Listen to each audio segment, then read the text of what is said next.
we're live. And we're live. Yes, we are on the Lonely Marks Wrestling Podcast.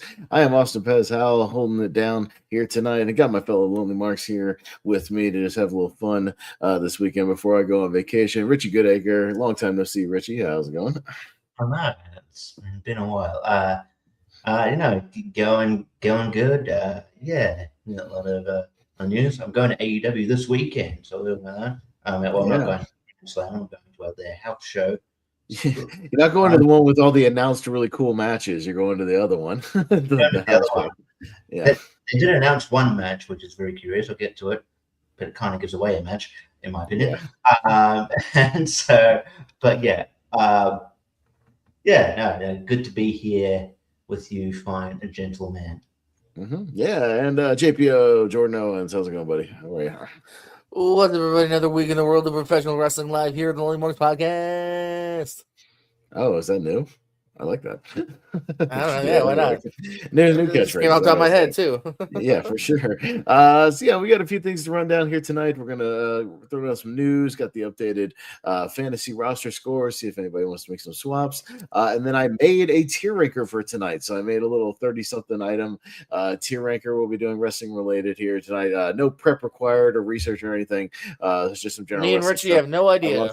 They literally have no idea. I haven't told them yet. But it'll be fun. It's just a fun one. I got it'll be nice and breezy, and we'll rank some stuff, and it'll be a good time. We'll get to that here in just a little bit. I got the fantasy scores for you guys, and we'll run them down for the week. A lot of points jumping around this week with all these elimination chamber qualifiers, these three-way matches, a couple of tag team title defenses and whatnot. SmackDown, JPO picking up 25 points this week. Richie picking up 45 points this week. He had a pretty good SmackDown for that one. Ronda picked up all of her points on SmackDown, no Raw points, but she picked up a good 55 points at a SmackDown, and I only had 10, so I had kind of a rough SmackDown.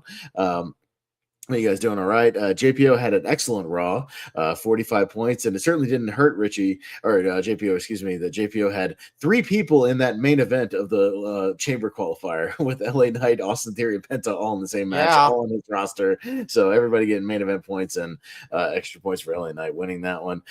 Richie picked up 25 on Raw, and I picked up 25 on Raw as well. I'll have a little bit better, hopefully. Week this week. Jordan Grace is getting a title match on SmackDown. Cody Rhodes is in a qualifier. Gunther's in a qualifier. Trick Williams has a match, so hopefully I'll pick up a few more points this week. But as far as the weekly stuff, I picked up 35 points. Ronda was 55 points. JPO 65 points, and Richie was 70. So most points this week going to Richie. So you had to go in. So you made up a little ground here. But the actual total standings, Richie, you're still in fourth, but at 365, and you're only 10 points away from Ronda in third place at 375. So you're gaining a little ground here. You're catching up, with a good week. You can always jump right back in it. Me and JPO battling it out for first. I have 430 and JPO is 440. So 10 points. You jump back in the lead after the Royal Rumble. So we are going back and forth with the fantasy scores there. So neck and neck.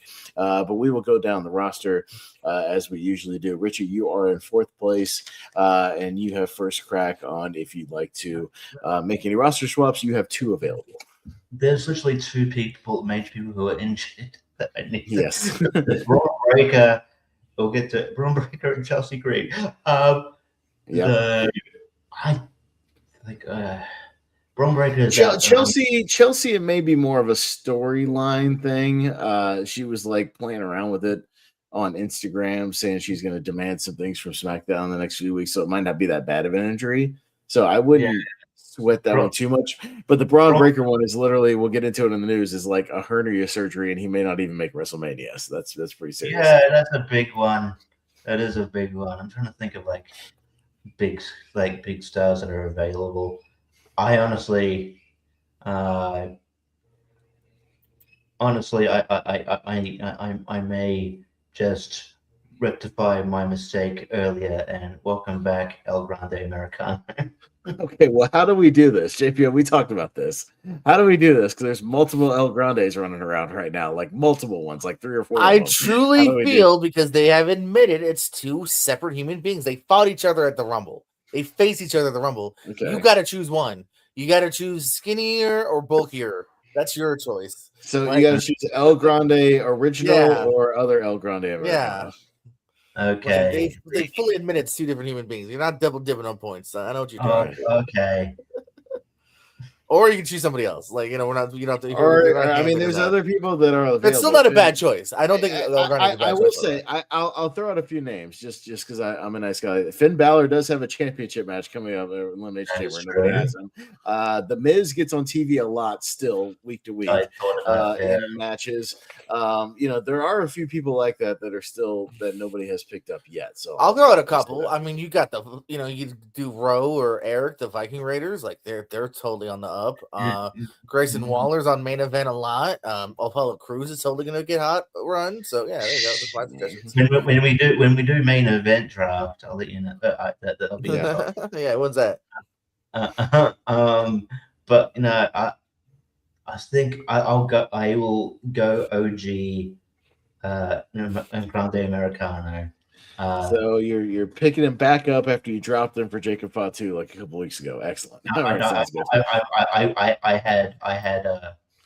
believe I had you dropped El Grande right before the Rumble, and then they put the showcase thing.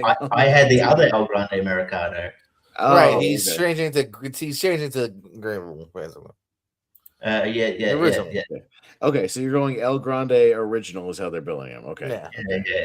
Original. Okay. You did have an interesting week because you also had the Los Americanos wrestle in a match at the tag team. So you got the points for that, by the way, on Raw. So that helped. Yeah. Unbelievable cutter from Javon Evans. Holy shit, that guy's good. Anyway. Yeah. He's very good. He's very bouncy. All right. So I'll make that official on the roster here. So I got that down. Rhonda said she is good. No thing there. I think I'll be okay. I considered maybe doing a female swap, but one, one was on TV next week, and it's fine for now. JPO, I'll go to you. You've got 3 available, but I mean your roster's cranking out, so I imagine you're still happy with where you are. Yeah, I'll hold out for now. Yeah, all right, sounds good. All right, yeah, you're doing all right. You got 440 in first place, so all right, doing pretty good. So that'll close things down for the fantasy update this week. Again, we won't be here next week because I'll be on vacation, so we'll be taking a week off. But I will catch up the week after, and I'll have once I get back, I'll do a whole bunch of score updates. So we'll get it going and make sure we get caught up with all the television. All right, we'll move on to that to the current news, and we just lightly touched on it, but Braun Breaker. Apparently, had kind of a hernia injury, so much so that he had to go get an actual surgery. So, as far as I can tell from the articles I looked up, there's no real definitive timeline for his return, and he may not even make it back to WrestleMania, which is really unfortunate because I'm sure they had plans for him at Mania. You'd imagine so. I mean, with this vision stuff and everything. But JPO, kind of unfortunate news for a guy who always seems like he gets hot and then something happens and then he gets hot again and something happens. Your thoughts on this Braun Breaker situation? Kind of sucks. Yeah, no, I mean, talk about a guy who some people thought, had a shot at the Rumble, you know what I mean? And then, got taken out quickly. We all figured that was a storyline thing. And now unfortunately looking like he's gonna lose, at a real pivotal time too. Always kind of an extra bummer when you're losing out in, January, February, and when you're probably not gonna be back till past Mania. So unfortunate, still young though, so still plenty of time to make it up later on. But unfortunate for now. Yeah, for sure. Richie. Yeah, I mean it also came out like just before that I think Braun was supposed to win the Royal Rumble and they pivoted. I'm guessing it was just kind of question marks around. I guess Braun was most likely supposed to face Seth Rollins. We have to believe that is Seth Rollins. If maybe it's someone else who can do the stomp really well, don't know. But now, it's like I don't know. Without Braun, does Seth do anything at Mania? I don't know. But Braun, it's just bad timing. I think it was going to be. He still could, depending on how long he's out for, but he was definitely positioned to be kind of like probably one of our wrestlers of the, I reckon, a top contender for like wrestler of the year, given that I think the year he was going to have. This could be just a small roadblock to that, in doing that. But it's just and I mean, it's never a good time to have an injury, but this is the worst time. Yeah, so it sucks. It sucks for him. But yeah, hernia. I mean, someone who's dealt with hernia. Hernia sucks. So yeah, I had my first encounter with a hernia pop. Like it wasn't like a full thing, but one kind of like slight just from like bending over the wrong way or like stretching for something, like it'll just at random times. Yeah, it really hurts. It really sucks until it goes back in. So yeah, no, I feel for the guy, especially if it was that bad to where he has to have surgery. So yeah, we'll see. Keep an eye on when he comes back. Kind of a bizarre story falling out from the Brody King MJF thing coming last year last week with the fuck ice chants that came out of that. Became like kind of a mainstream story. And then there was like this rumor going around or something, some kind of story that they also said something. Yeah, so I was trying to find if there was legitimate, because there was an update to this story that like Warner Brothers Discovery was like pressuring AEW to like take Brody off of television for that. It mostly has been debunked, but at the same time, like, is it like, yeah, it's just one of those, like, I don't think we'll ever totally know until maybe years from now. The timing of it seemed weird that, but if they weren't going to really do anything to hype up, this big match coming up, but supposedly it's not true, but yeah, supposedly it's not true. There was like a statement put out by Warner Brothers Discovery saying like, no, we haven't, said anything about taking anybody off of schedules or appearances or anything like that. Like that is like we haven't said anything about that. We have no idea if there's pressure coming from somewhere other places. But if I know anything, JP, it's if you tell wrestling fans to not chant something or not do something, it's only going to fuel on the fire for them to just do it. Oh yeah, more. People are going to chant it even if they don't even believe it. They're going to start chanting it louder now. Yeah, I know, just to like annoy people 100%. So don't ever tell wrestling fans you can't do this or that, because they're going to do the exact opposite. That's the one thing you don't want to do. But also their statements like because they're like, no, but like he's we didn't order him to get taken off TV. He'll be back at Grand Slam Australia. I'm like, well, yeah, but there's less there's less pressure for him being in Australia. You're less likely to get fuck ice chants there. I guess it's all dependent on if he's on TV the week after, and how they deal with that there. But I mean, I don't know whether they'll just kind of, they're on a bit of a couple second delay, whether they just try to sense the crowd like WWE does, or whether they just have to or whether they are telling the truth and they just sort of, kind of deal with it. Because I don't know, man. Like, it's not like Warner Brothers Discovery haven't had some say in things before, with the Trey Miguel thing. So given how volatile the situation is and how sensitive Trump is, it makes sense that especially with Warner Brothers. Fake news. I don't even like to wrestle. I'm a Vince guy. I don't watch wrestling. I don't watch that stuff. I don't even watch WWE. I've never been a part of wrestling. I don't like wrestling whatsoever. I never liked wrestling. Yeah, even though Donald Trump's in the Hall of Fame. Yeah, he would say something like that, I'm sure. I met that Lashley guy once. Okay, yeah, at a party. I believe I shaved his head. Yeah. We'll see what happens with that. I don't expect Brody King to be like off television. That's kind of absurd. Very silly. Speaking of MJF, he was on Chris Van Vliet's show again for the first time in like 6 years. He dropped that today. I only got to see a little bit of it today, but I'll try to finish it later. But he did. Was that? You sort of out of character a bit. Later in the interview, he started out in character because the first thing he talked about was Chris went, hey, it's been, this has been 6 or 7 years, whatever, in the making. And James just goes, I don't know who you are. I don't know what you're talking about. I've never met you before. And just completely no-sold the fact that they had like a pretty infamous interview where they had it in the hotel room and he ordered like room service in the middle of the and there's a funny thing where he keeps calling Chris Van Vliet kid, even though MJF is younger than him. He's like 22, 29. He's calling him kid. Chris Van Vliet, you guys, here comes a train. Chugga, chugga, choo, chugga. choo, choo, choo. Yeah. So he comes back from like getting the woman's or getting the room service from the woman. He goes, that woman's breast felt like shit. He's so good. I love that. Yeah, this one he started out kind of in character. Yeah, just no selling the fact that they, had an interview, years ago, and just playing off that he'd never met before. So, and then he got into it a little bit. I didn't get to see the whole thing, but I saw a little bit. It was very fun. So yeah, we had some title changes over on the AEW side of things. Tekla is your new women's champion, defeating Chris Statlander. So again, kind of a quick one out of nowhere on TV. So Tekla is your new champ, and the reign of Tommaso Ciampa didn't last very long because Kyle Fletcher once again. I feel like I don't know. I feel like Tekla one is been a bit of build. It wasn't totally, but like I don't know. I feel like that was clear to me that they've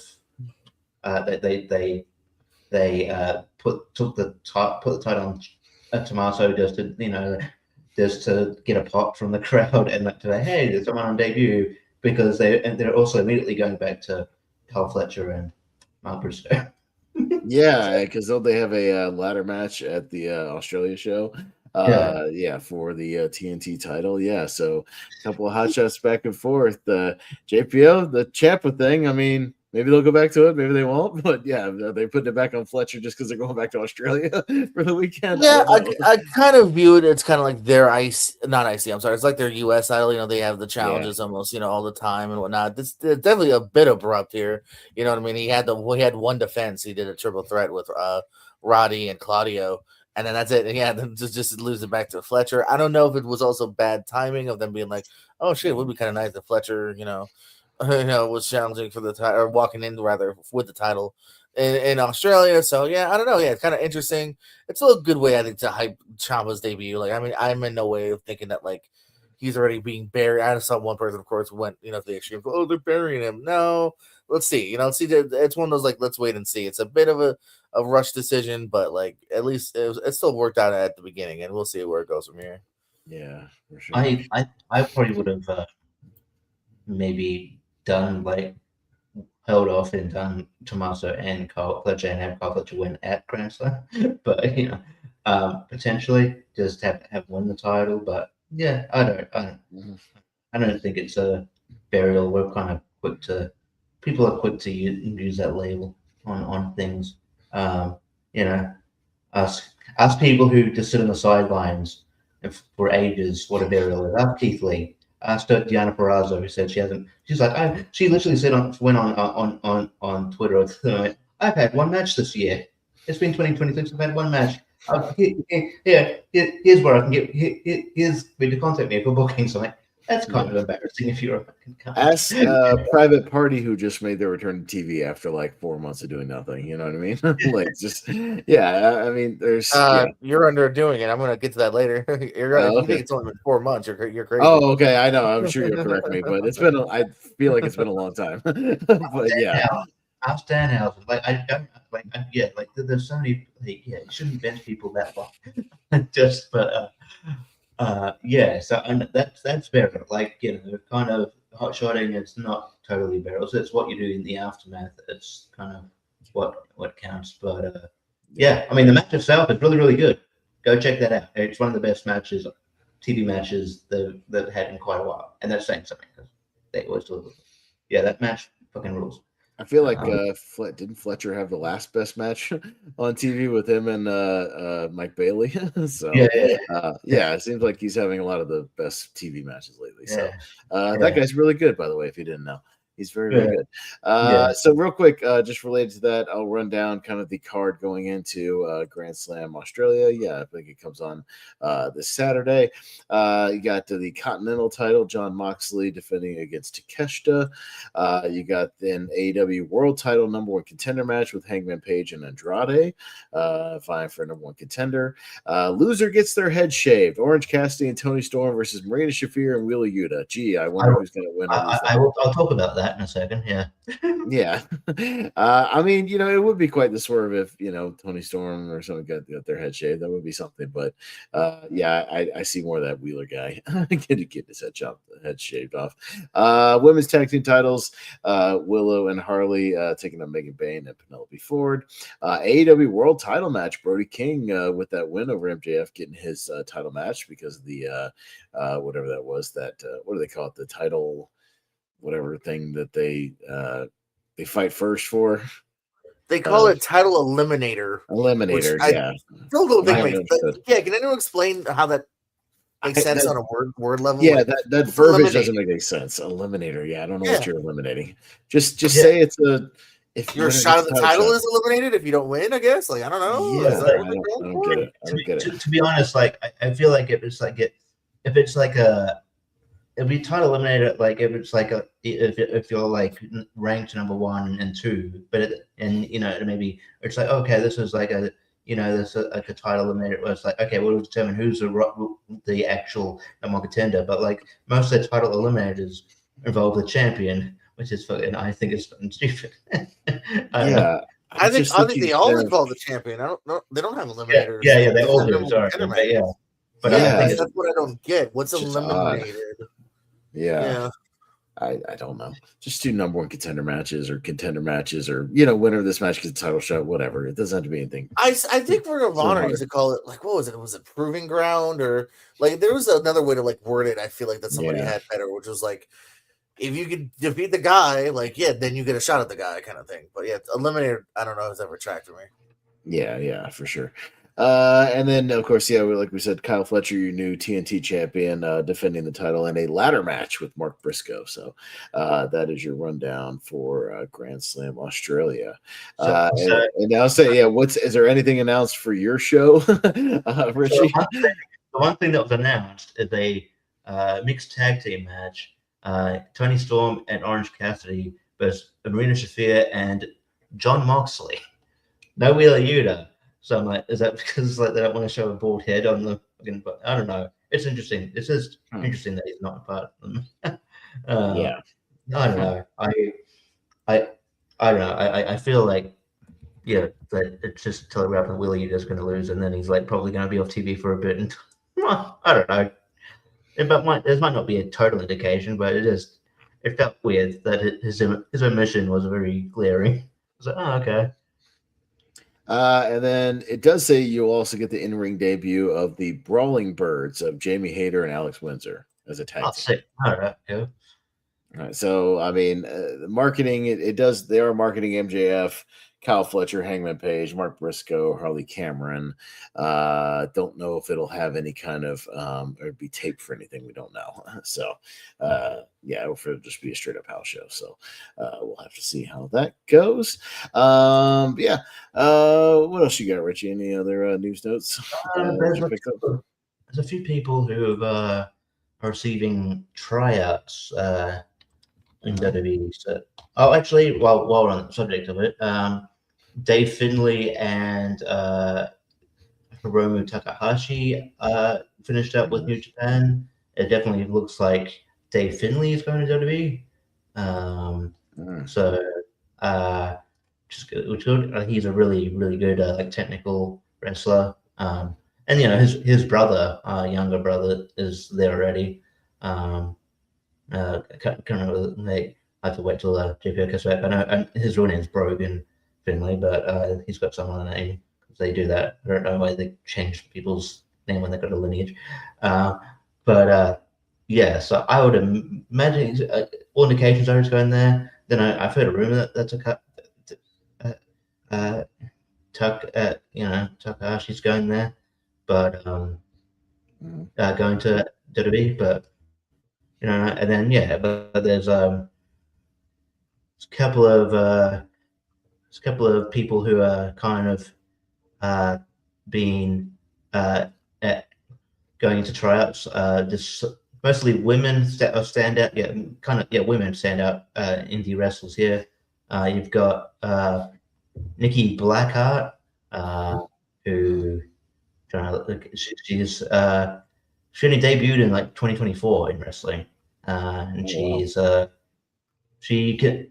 I mean, JPO might know her a bit because she competes regularly in Florida. She was trained by then you got 21-year-old Rika Demia.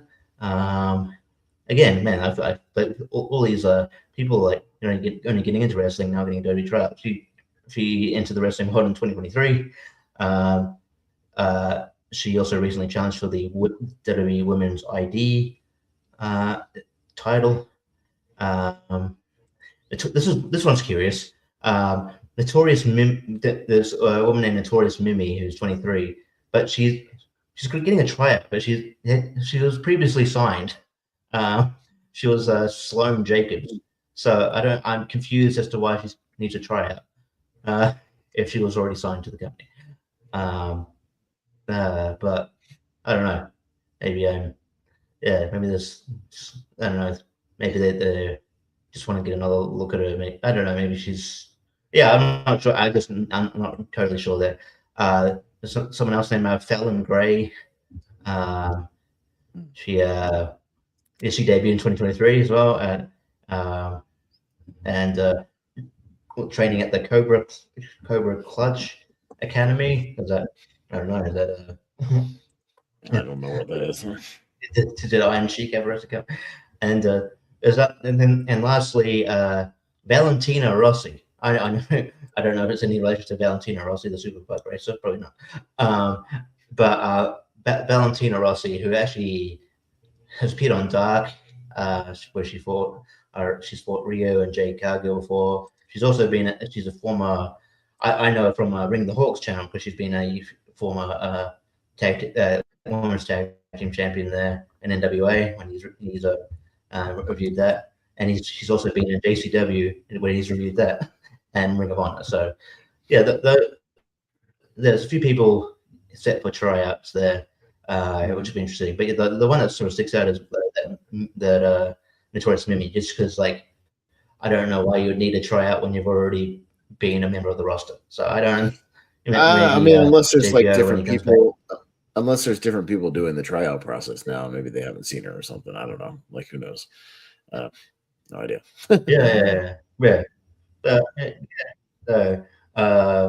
There's those are people. I'm sure at least maybe a couple of them from them will get signed.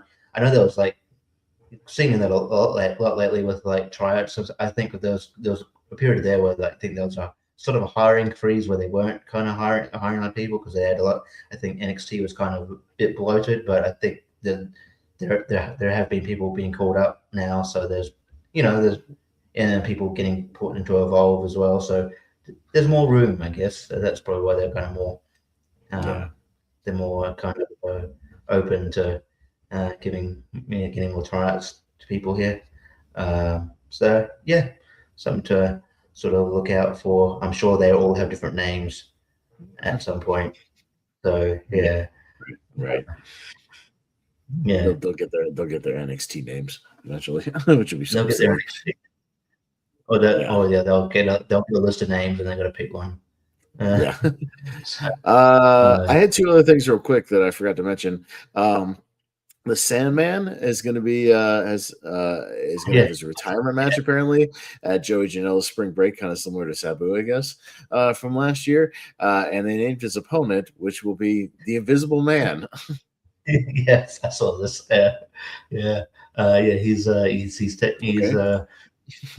it's an interesting last opponent, as but look, I'm not going to lie. I'm curious. They've got my curiosity. I like something that also reeks of like I don't know if we could find anybody who wants to who could I don't know. You couldn't find any like a hardcore guy. How about his kid who wrestles? Oh yeah, that could work. Yeah. Doesn't he have a son who wrestles? Yeah. Am I wrong, Richie? Doesn't the Sandman's son wrestle? Sure. Tyler Fullington wrestles and he looks like his dad.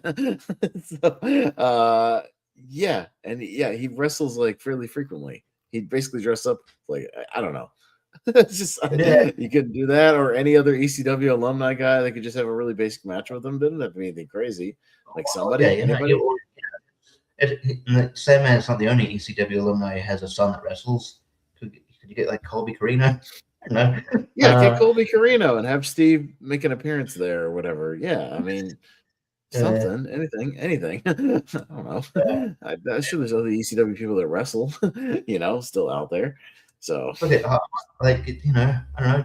I guess. I mean, I know why they wouldn't, because they wouldn't want him to lose. But like, if that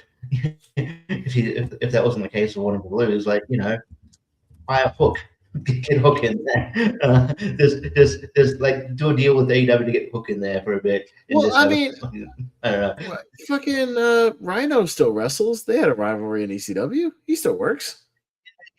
Rhino, but another guy who's like, I mean, he wasn't like fully known for ECW, but he was in ECW, and he still like. He still takes bump and wrestles, Johnny Swinger. Yeah, I mean, anybody. Yeah, Simon Diamond, Johnny Swinger, somebody from ECW. Stevie Richards still takes, he'll still take a bump here and there. Yeah, he's still in good shape. Yeah, I mean, again, it doesn't have to be a crazy match. He does his couple of spots, they do the thing, and he retires. Like, it's not like he's got a, he was never a big time, high spot wrestler. You know what I mean? You wouldn't have to do a lot. It's like, yeah. It'd be like, and it's not like they're advertising him like Sabu was to do like a barbed wire, match. You know what I mean? Like, it should be a match. You're not gonna get a wrestling classic with them. It'd be like if, like, I mean, unfortunately, we never got the chance to. But like, if you're doing it's like if you're doing a title match for like New Jack, you're not going to be like, oh, let's get this. We need to get a Mac technician. His retirement match was against Necro Butcher, which made sense. Another guy that just does crazy shit with weapons, like death matches. So that made sense when he wrestled Necro. Yeah. When you get like, I mean, it's probably dealing with their own thing, but what's Nick Gage doing? Yeah, Nick Gage will take a bunch of spots from Sandman, with kendo sticks. Like, of course he will. That would be tame for Nick Gage, like relatively speaking. So yeah, you don't think there's other like indie guys? Why doesn't Joey Janela do it himself? Yeah, didn't he do it last year with Sabu? Just have him wrestle. Yeah, He'll take all of Sandman's stuff and do it easy. You know what I mean? Yeah, 100%. So yeah, it's very unusual. We'll see how that goes. It'll be WrestleMania weekend. I guess enjoy the WrestleMania weekend festivities while you can from all the indie companies until they go to Saudi next year, and you're not going to get that. Yeah. So, but speaking of WrestleMania, I did read something where there was some kind of emergency meeting about WrestleMania ticket sales, which are down 10,000 at the same time they were last year for the Vegas. I have two reasons for that. Maybe because you're doing several reasons. Yeah. You're doing it in Vegas again, which is stupid. You should be going to New Orleans like you were going to do and put it in a fresh city, and you would get more sales. B, maybe lower your fucking ticket prices, which doesn't seem to be on the table.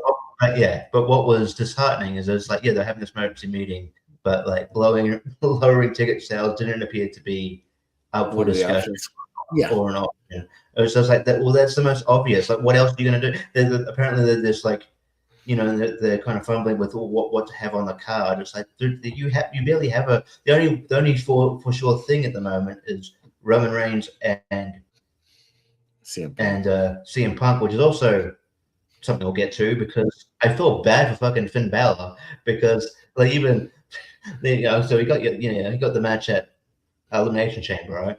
And then Michael Cole comes out and goes, "Look, why would you want to jeopardize?" This is his literal wording. He goes, "Why would you want to jeopardize one of the biggest main events in WrestleMania for that?" What do you mean for that? For that, he's going for the world title. Why do you ask him that? Yeah, like, it's just, that just kind of buries Finn Balor. Like Finn Balor's great. What are you talking about? Like, you're telling people he's going to lose. Like, I'd much rather like Finn Balor maybe get a title shot maybe after Mania now, because now I know he's fucking it's still going to be CM Punk and Roman Reigns, and Finn Balor. You know, I hope he's on the card at Mania, but he's not going to. It's not going to be Finn Balor and Roman Reigns, or and maybe they do a triple threat. I'm pretty sure they're going to do a triple threat with the other title, unless that's not on the card anymore. I don't know, but yeah, it's weird that they're there, but they're scrambling to change the card when they've only announced like one match essentially. You can't like it's like it wouldn't be the quality of the card when the people don't know what the card is.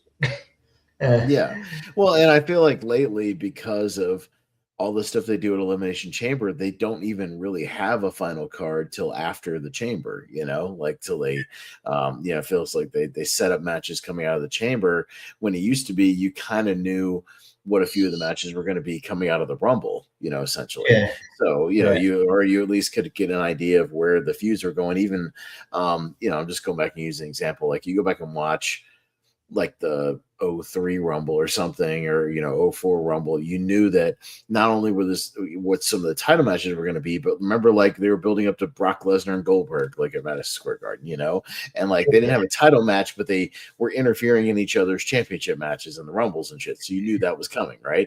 Like they already teased that. They had teased Eddie and Kurt Angle, like having a feud going into it, sort of a thing. So, it's like they had teased different things that you knew Triple H and Shawn Michaels that year were going to have some kind of a little bit of a blow off, but it was just happened to be that Chris Benoit then won the Rumble, and like they made it a 3-way, but still had the Triple H Shawn Michaels thing going on, because that was unresolved at the Rumble. So you knew that was going to get resolved. Like, you kind of had an idea where you're going to go. And I still remember where they're going to go for some of these feuds and whatnot, I don't know what, I don't know what Gunther's doing. I don't know, Braun Breaker probably would have had something until he got, hurt, but I don't know like what the Vision's doing. I don't know what some of these, like I don't know what Cody's doing. I don't know what Drew McIntyre's doing. We still don't know like really anybody else, and what they got going on. I mean, you have an idea. I mean, is it too obvious to suggest that masked guy is Seth, and that's it someone like I don't know who else it would be at this point. Are they going to pivot to Seth and Austin Theory? That seems like a kind of. That's not a Mania match. It just isn't. No. Yeah, and Seth has already taken versus Logan Paul at WrestleMania. I don't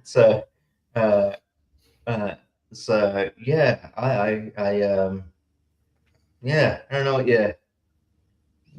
It's hard. There's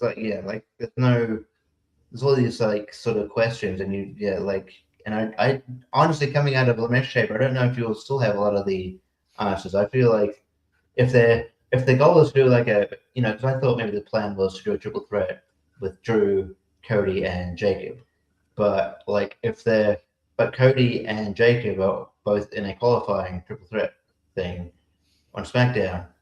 So unless they do a screwy finish there, and then some screwy thing at the something at the Rumble where one of them wins, and then the other one like backdoors his way into a triple threat match.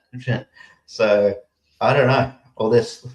So it seems weird that you would build up like having Cody and Jacob kind of feuding with McIntyre, then have McIntyre feud with someone else entirely. I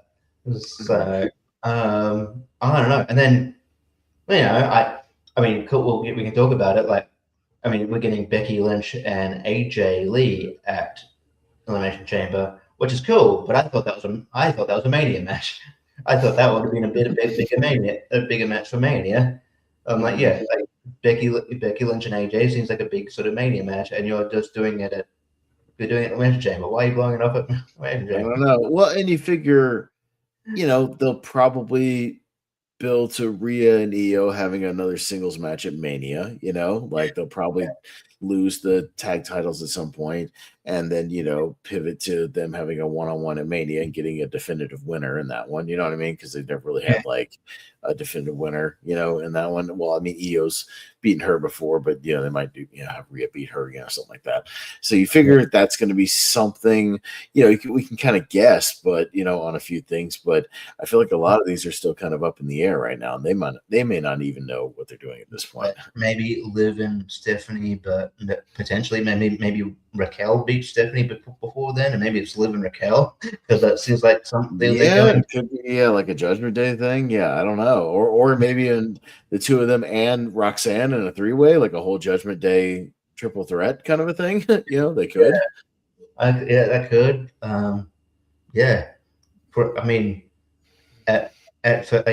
For a while there, I thought they were going towards Dominic versus Finn Balor. I mean, it still could do that. But yeah, or they could probably, I don't know. I mean, they're still going to do that Dominic and Ray match that they were going to do at AAA, but then he got injured. So, yeah, I don't know. There's a lot of different puzzle pieces that we don't know where they fit, and then it seems a bit disorganized more than usual. Which is unfortunate. Yeah. All right. Yeah. Welcome back, JPO. Yeah, we talked about Sandman's final match against Invisible Man in the house. We talked about WrestleMania ticket sales. Talked a little bit about Richie ran down some of the people getting tryouts recently. But what else did you have? Little tidbits, and then we'll wrap up the news segment. Pivoting off of we talked about Chelsea Green may or may not, her severity of her hurt. Because of that, though, they did have she got replaced for the match with Ethan Page. They did lose their AAA mixed tag team titles. It is Mr. Iguana and Lolo Banks are new AAA mixed tag team champions here. We may have two Finleys in WWE soon, possibly anyway. David Finley has left New Japan, so he's kind of feeling the feelers out from other people as well. Meanwhile, Uriah Connors just left Andre Chase in NXT, showing more of a heel side here. It seemed like they're pivoting him, Lexis King, and Ariana Grace, the daughter of Santina Morella, and then of course King, the son of Brian Pillman, and they just copyrighted the name Birthright, so it might have kind of like a new legacy, if you will, over in NXT of all second, generation people here. Not leaving New Japan though, Jordan Maloney just re-signed with New Japan, so they're keeping him for a little bit longer. Steve's son. Well, Steve's son actually technically too as well, because it's Steve Borden, aka Sting's son, Stephen Borden, has been doing some dark matches recently. It does look like his last match though recently will appear on ROH TV soon. So might be actually seeing him on the actual shows now. So they've been kind of developing him behind the scenes in dark matches recently here. We talked about Private Party return to television this week as well. No, it is January of 2025. They lost those tag titles to the Hurt Syndicate, and we haven't seen them since. They haven't even wrestled either, so I don't know if anyone got hurt or what, because then they wrestled like one House of Glory match in February or March, and then that was their last match in general too. So yeah, they haven't wrestled in 11 months. They haven't been on AEW TV in 12 or 13 months at this point. So we'll see if they're sticking around. But it does look like they are definitely under contract. So unless Tony releases them, they're not going anywhere anytime soonish. Roman Reigns, gotta love his build up for his title match, because he won't be on TV till March. So don't expect any build up on that from his side. More second generation stuff. Marie Malenko is just debuted recently. Dean Malenko's daughter here, so another name to maybe keep an eye on. Somebody who won't return to TNA is Gail Kim, because she's currently being sued by TNA's parent company about certain contract things, maybe things that she said. So that's an interesting thing to maybe keep an eye on. If you got, your Tubi or your Plutos, NXT just added a 24/7 channel here. There, of course, are ads. But again, if you're just looking if you literally have nothing to do, you can go and find an NXT 24/7 channel. TNA really currently has one. There might even be a third one. I know Roku has one where it's all NWA and WOW. So a couple of those 24/7 channels are pretty easily findable online. And that's I was gonna look and see what's currently playing on the NXT channel on Tubi. I'm pulling it up right now and see if that's a thing. Yeah, I mean they've got because the episodes of Evolve are on there. What does it say? Yeah, when you pull up when you pull up NXT, it's all like they do have some like way past seasons. They have season 6 and season 7, like this, like 2012, 2013 kind of stuff, just individual episodes of NXT on there. And then it jumps to season 16, which is 2022. So it's a significant gap there of like 10 years of shows. But and they should have, and then there should be like a 24/7 part. Yeah, somewhere. That's what I'm looking for. Like, I'd have to scroll through a live TV channel somewhere. Yeah. Right. Sports. I guess there's a UFC channel. Fubo. Trying to find the actual NXT one. I don't see one. Is it under entertainment? Because it sure isn't under sports. So I thought I read that it was live, unless it's coming soon. I thought I read that it might be coming soon, unless it's under games here for some reason. No, not there. Not horror, not lifestyle. Movie channels, mystery, pop culture. Don't see anything yet. So maybe it's coming soon. Yeah, I just remembered some other news that might clarify a couple of things. If you're wondering why Jericho has been quiet on his future, it might be he's kind of in the moment he's in this. I don't know how big of a role he's got, but he's in this TV show coming out with Elle Fanning and Nick Offerman, where he plays I know the range, but he plays a wrestler. It's called Margot Has Money Problems, or is having money problems. So yeah, he's in that and sort of can't like negotiate with any sort of company at the moment. So that's probably why he's been sort of quiet on where he's at. But yeah, so I did see the trailer to that recently. I didn't spot him in the trailer, but yeah, so I don't know how. Like I said, I don't know how much he's in it, but yeah. As I say, unless he's a full cast member, I don't see why he can't negotiate. That doesn't even if he's just a guest star. Yeah, but yeah, that's what it's just what he said recently. So I was like, oh, okay, whatever. So I don't know. Look out for him. I don't know. Yeah, if he's going to appear in like multiple episodes or what the story is there. But yeah, he's going to be on that show. Okay. All right. Well, if that's it for the news, anybody else got anything else? I think we covered just about everything. You guys want to do a little fun tier ranker just for the rest of the show? Yeah. Just a quick one. I got about 30-something items. This is a wrestling weapons tier ranker that I made. We're going to do a wrestling foreign object / weapons tier ranker. So what we're going to do is I pulled about 30-something different various weapons or objects you see used over the years in wrestling, and I want you guys to do a tier ranker of the ones you love, the ones you think are okay, the ones you hate and want on for television, how excited you get for them, the spots you can kind of do with the various things, how creative you can get with them. I just thought this would be a fun one. I got inspiration from a list I was looking online of that. So we'll do our usual, just S through F, and down here I've got all kinds of different wrestling weapons and paraphernalia, and we're gonna do a tier ranker of that. So like I said, no prep required. This is just kind of general discussion. I'll go up and down just like a tier ranker, and we'll rotate the order. And just give me your gut feeling. Where would you put them? Is it like an S tier weapon that's like a classic wrestling weapon? Is it like B or C, kind of right in the middle? You can kind of take it or leave it. Or is it just get it off my television? This is stupid. This is ridiculous. So I don't know. I just thought it'd be kind of fun. So these are in no particular order. It's kind of, I guess, whatever order I had them when I labeled them, with my thing, and went in alphabetical order. So it's kind of random. But this first one here, we'll just go right in order. Like I said, I'll go out 30 of them. We can breeze through them. This is the announce table.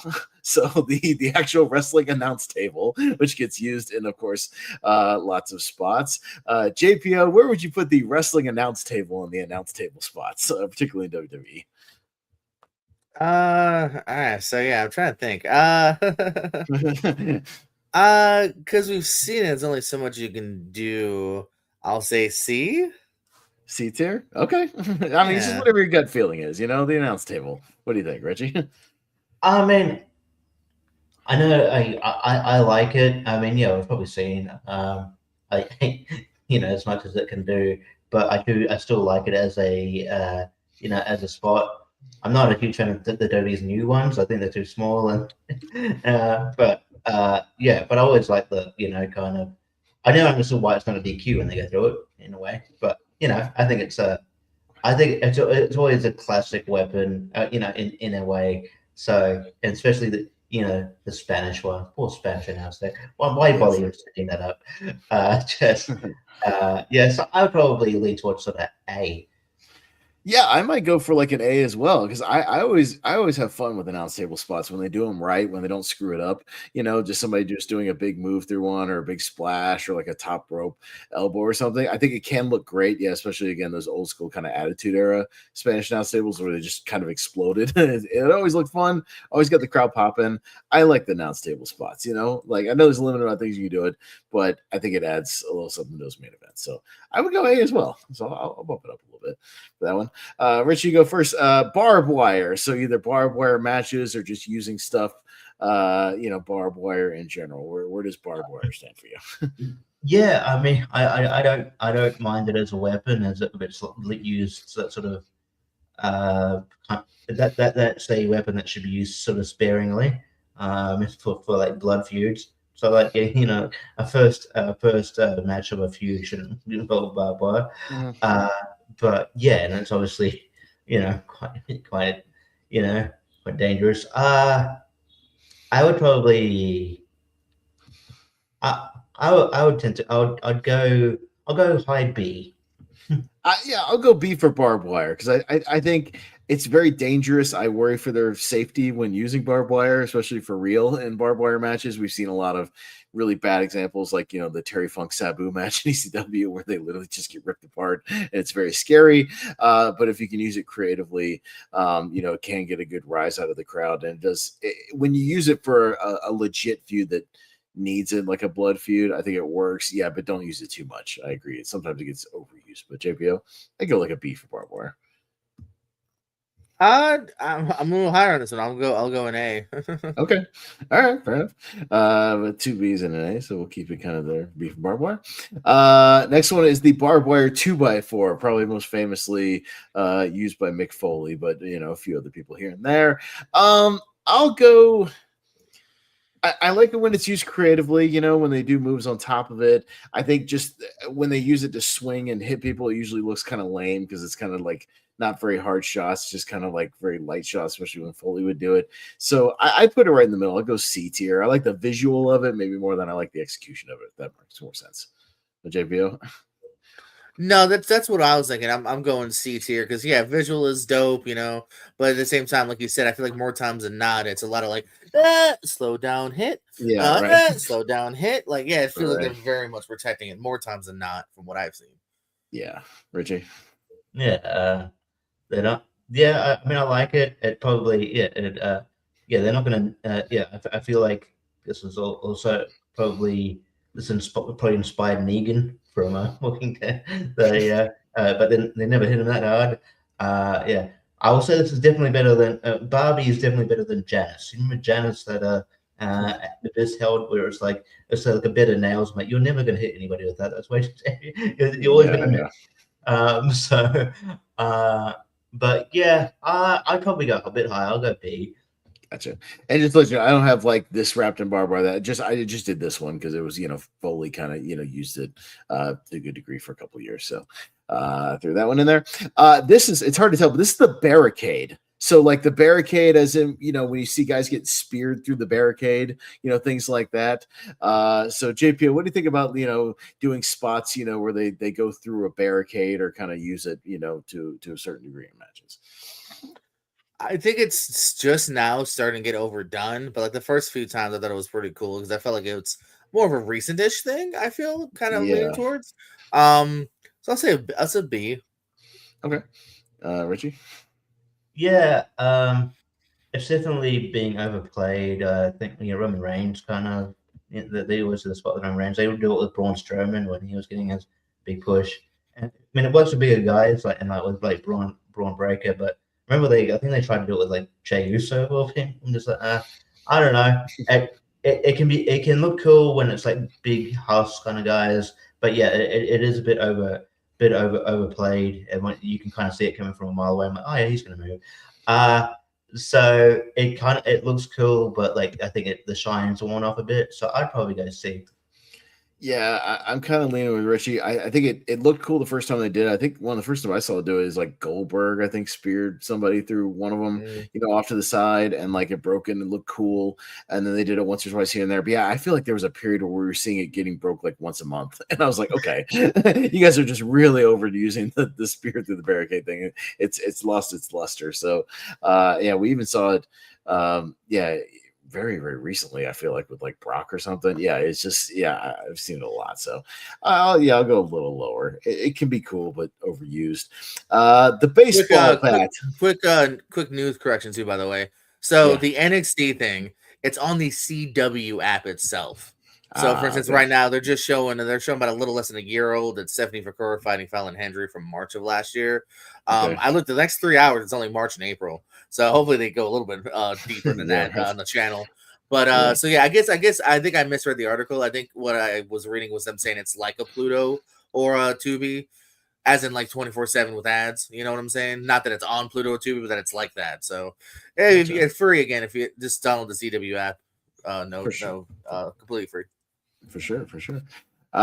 Richie, the baseball bat. Where are you on the baseball bat? It's one of those things where I guess it's similar to like the 2x4. Is that they never, because they never like go full. You're never going to go full out with it.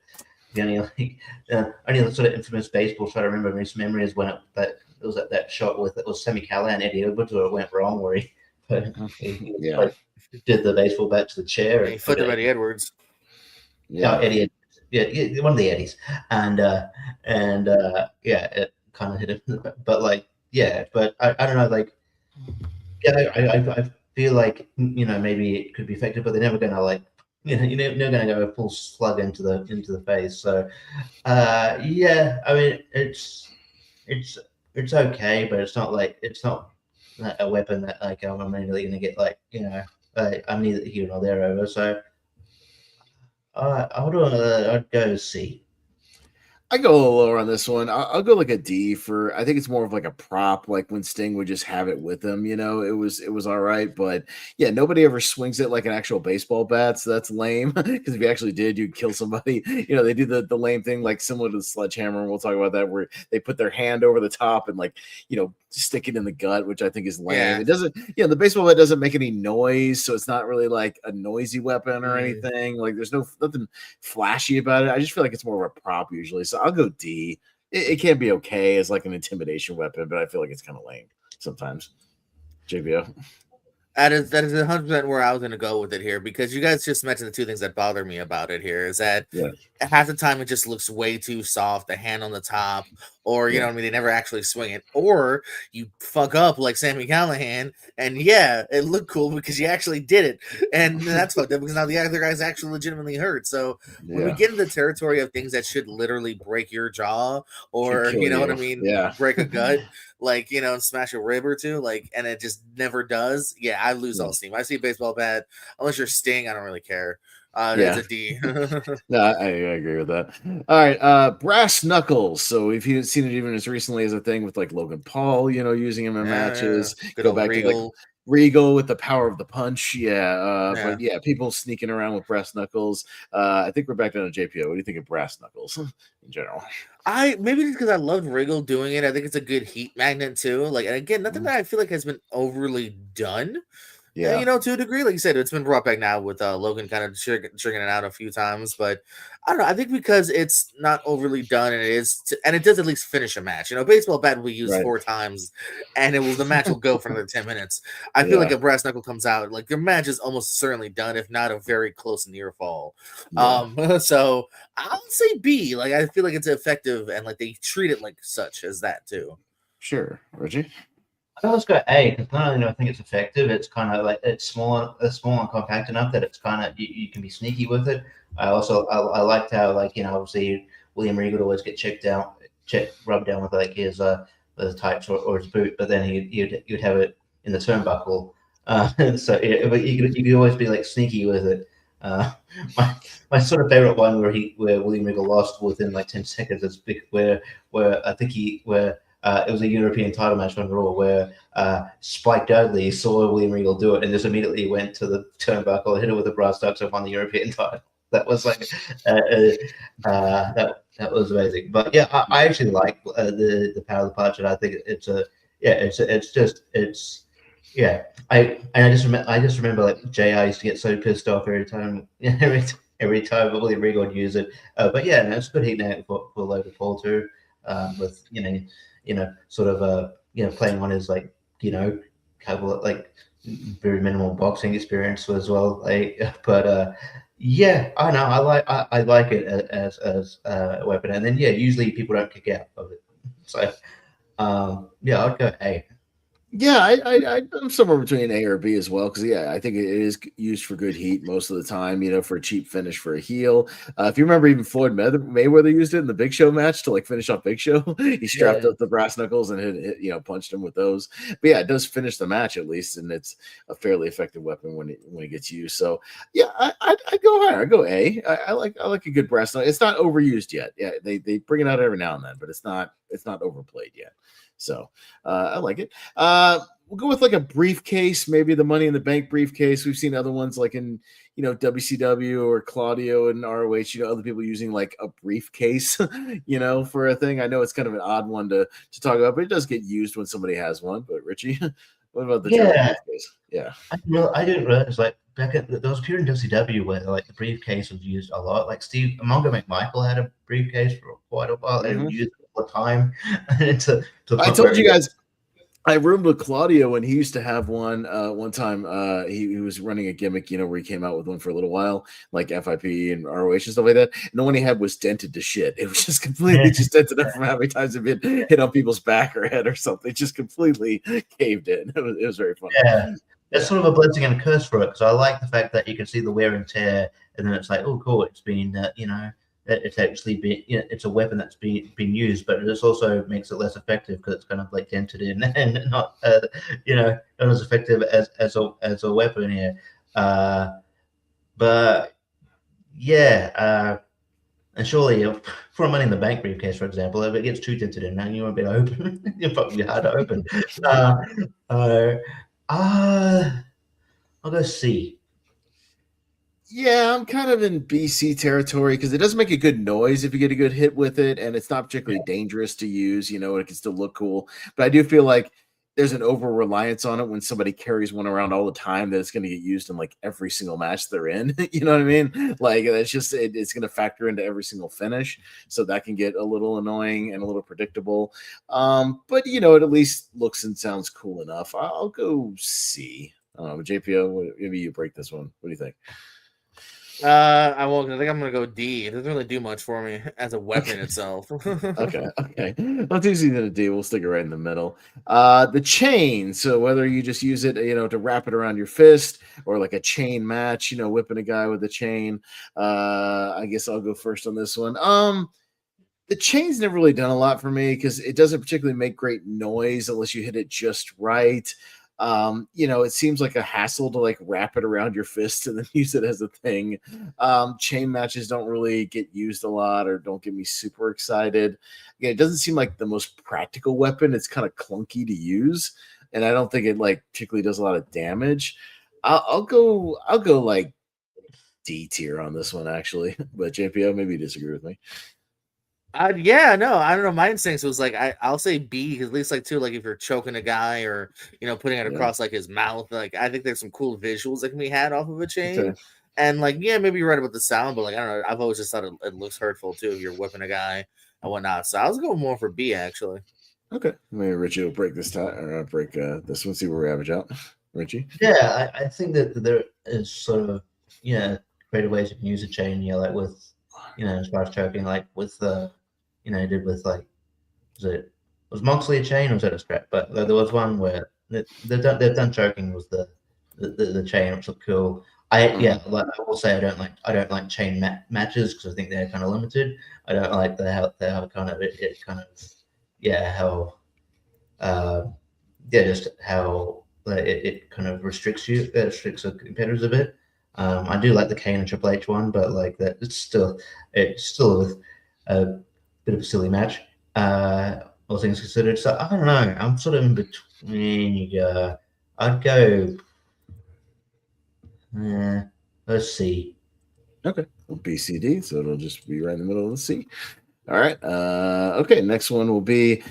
I know it doesn't get used as much, anymore, but during the kind of hardcore title days, the cookie sheet or the baking sheet is what that is. the cookie sheet, JPO. We can do this quickly, but not used as much anymore, but still used on the indies.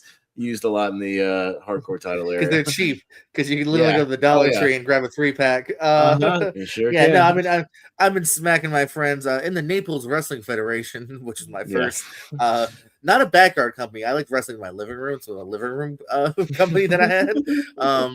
We would just smack each other with sheets like this all the time. So it makes a noise, which is kind of cool. But I think if anyone that's actually done it, been like, it's not that bad. I don't know. I feel like there's a reason we don't see it as more. It feels like it's kind of hokey. It's even kind of a joke in front of my family. I'll say C. C. Okay, Richie. Just quickly, too, because I was remembering to try and ask you when you came back, but I forgot. Do you know Nikki Blackheart? Like, she's from Florida. She got to try it. She's a wrestler. No, she was in the Florida 100 this year. One of the people, some people were mad at me for not putting her higher, and I was like, "Hey, assholes! It's a poll. It's not my opinion." But yeah, I'm not surprised because I looked into her after she got votes, and I was like, "Oh, who's this chick?" And I was like, "Oh, okay, yeah, great look." I think I said on a podcast I did, talking about the 100, like I'm like, yeah, she's got the looks of somebody like that could get a tryout, in the next year. So that actually totally tracks. I literally said that like a couple months ago. So but back to the cookie sheet. There, it's a fun noise. The only time there's 2 times I remember it. It's like probably the most famous cookie sheet moment was when I think Deborah hit Austin when she got tired of this shit and just fucking leveled him. and was that? I think there was one in that was the Great Housekeeping match with Chyna and Jeff Jarrett. Yeah. So yeah, it makes a cool noise. I don't know if but totally like it as a weapon, but I will go. Yeah, I might go C. Yeah, I'll keep it in the C tier. It makes good noises. Use it once or twice in a hardcore match. It's fine for a quick pop. Yeah, but not like an iconic weapon. So I'm down with the C tiers. The crutch. So whether somebody fakes it out and uses it, bends it over your back, breaks it, whether it's wooden or metal, JPO, crutches, wooden, metal, whatever. What do you think about the use of the old crutches?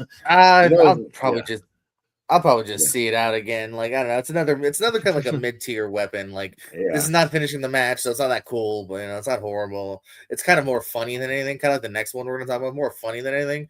So I'll say C. Sure. Richie. I like it because it's sort of more of a spontaneous weapon, because usually, you don't see the crutch under the ring. It's usually like for example, I think kind of recently someone had someone handed Montez Ford a crutch and he just used it. It was just it's an improvisational thing, and it's just an ECW with and the crutch over. It's just entertaining. Mostly fans bring the weapons kind of situation. Somebody will bring a crutch. 100%. Yeah. So I think it's a fun thing you don't see very often. But I don't know. It's not favorite weapon or anything. I'll go C. Yeah, I know. I feel like we're gonna have a lot of that C tier is gonna get filled up tonight. Of once that we could take them or leave them depending on the spot, depending on the person using them. which I know it's fine. So it can be cool situations. Cool, not so. I think you're thinking of somebody's legit leg, by the way, Richie. It was a prosthetic leg from Montez Ford. Yeah. Oh, that's right. That was a leg. Yeah, I forgot. I did not put a prosthetic leg in the list tonight, just for anybody curious. Well, that's bullshit. I know. Sorry, I know. All right, so we're gonna go with another one here. Again, used I feel like a little bit more kind of in the old school kind of hardcore title era, that it still gets used sparingly here and there. I feel like it's almost a surprise when it gets nowadays. People kind of pop for it because it doesn't use them. But the fire extinguisher, you pull the fire extinguisher out, blow it on the guy bending over the apron. Richie, what do you think? Yeah, I think it's a good sort of. It's almost used. It was used as almost a comedy spot. I don't know. There's a Road Warriors match where either I think Hawk used it wrong and he almost blinded himself, and then he used it, and then he I think almost like use it legit, and then it was a weird, it was a mess of a match. But you can watch that. It's but it's fun because it makes a funny noise, and then like you kind of you can't see for a bit, and then like the wrestlers flailing around. So yeah, I mean it's more of a back in the day weapon than now. But I've always liked it. I'll go B. Okay. In concept, I kind of like it, but to me, it's always been like I saw it so many times during like those hardcore title matches, like in 2000, 2001. It seemed like every match it would just spray whatever, guy gets blinded from, but it never ended a match. It was just kind of there. So I felt like it got overplayed to where there's a reason we don't see it very much. I'll go D on this one. Fire Stinger doesn't do a lot for me. JPO. I'm gonna go back to B personally because it hasn't been used as much, but I do feel like whenever it gets brought out, I smile a little bit. Like I feel like it's more like a comedy spot, and I'm like, yeah, that's funny. You know what I mean? So like, it's definitely again not a match ender, but at least for this one, it brings a little bit of joy to my black heart. No, that's fine. No, fair enough. So I know it's hard to see that one. I couldn't find a really good picture, but it's the fireball. So like when somebody shoots a fireball at somebody in a match and lights them up with that. Here's a quick story, by the way. If you do it at an indie show, make sure the sparklers or the fireproof isn't that sensitive, because then the cops will come with an ambulance that you then have to go, I don't know what happened, because if you tell them the truth, you'll then get fined and probably lose the building. So that was a fun moment. Okay, fair enough. Richie, what do you think about when somebody shoots a fireball at somebody? I think it's done like sparingly enough that it's kind of cool. Like in we were talking about it with in JCW, Tough Tony does it as a finisher, which is but it still like looks cool. And like I mean we saw it recently with Damian Priest and Aleister Black. But yeah, I think it's used sparingly and it kind of looks cool. That's enough that it's not I think it's a good weapon, but it's not like something you should bring out all the time. So yeah, I'd kind of go. I'll go B. I'll go A tier. I think the fireball is still effective because it doesn't get overused. I think when pulled off properly and done correctly, it always gets a pop. It's always kind of shocking when it gets pulled out. Is it a practical weapon? Do we always understand how they just made a fireball out of nowhere? Not really. But, it's kind of those wrestling things. You just kind of roll with it. Now, when done incorrectly, like Ultimate Warrior Hulk Hogan, Halloween Havoc, it looks ridiculous when it just goes off in your hands and it doesn't work. It sucks. But when done properly and done effectively, I think it can be really cool and a really great kind of ending to a match, and it always gets a pop. So I would go A. I like a good fireball spot, and it doesn't get used or it doesn't get overused. But JPO, what do you think? I would even maybe try to fight this to be in the S, because there is not a fireball that at least goes right, which I feel like more times than not it's gone right, at least from my memory. Yeah. That I've not been like, oh, fucking, that's kind of cool. You know what I mean? Whether it's live, that's pretty dope, or we're watching TV, like it's always cool. It's usually a surprise. It's not like, you know what I mean? Like again, the sledgehammer or the baseball bat where it's like very wound up. Like it's usually very much like, oh, holy shit. Like, oh, okay, So yeah, and like you said, it's not overly used. Like they usually treat it like good as well. ECW actually had where like Salmon was fucking blind and shit, and so I would have fought for S. Like I think this is a really dope one. That's dope. It'll still get high. We have BAS, so it'll go up into the A tier at least. So nothing totally in S tier yet. We'll see if we get. I know. We gotta agree on something here. Come on, I have a feeling there will be. Well, there's a few we haven't gotten to, a few classics that I think we'll get up to the S tier. So we'll work on that. We got the fork, so sort of the Abdullah the Butcher special, maybe a little Moxley as well. We'll bust out a fork. But JPO, what do you think about the use of the fork and the silverware here? Yeah. Well, I was gonna say, give me a second. Let's see. I'm gonna try to see how it feels. Okay. Stab yourself real quick, see if it really hurts. Yeah. Get blood flow your camera there. Yeah. Gig yourself real quick. Yeah, this is plastic and this fucking hurts. Yeah, right. That really kind of sung. Yeah, this one's weird because when I first saw it, it was definitely like, I'm pretty sure it was Abdullah, the first person I saw it. and it's pretty like gnarly and dope. My only qualm is in certain matches now, people will pull it out and someone won't always bleed now because it's almost become like a staple in some companies like GCW, where I'm like, fucking, well, that dude should not be like fucking okay. But still, when it's gnarly, it's gnarly. And it's just barbaric. It's not even like, I mean, like a lot of these are like kind of like made for wrestling, a kendo stick, a ladder, but like this is just like, it's a fucking use. I'll say A. I don't know. I think it's pretty barbaric, and it got that guttural reaction back in the day. So sure, Richie. I think if you can like work it a bit, it looks kind of cool. But like, I think it kind of strays into like, oh no, they're actually like fucking full on. Like when Hangman stabbed Moxley, I'm like, what the fuck? Like they're just legit. When they just start going, God, yeah. He's like legit stabbing him in the fucking head. I was just like, oh, okay, he's the madman. But yeah, it sort of like gets into kind of cringe territory a little bit, but I still like it as a weapon. I'll go A. Yeah, I'll go A as well because it is brutal. It is nasty when they bring it out and use it properly.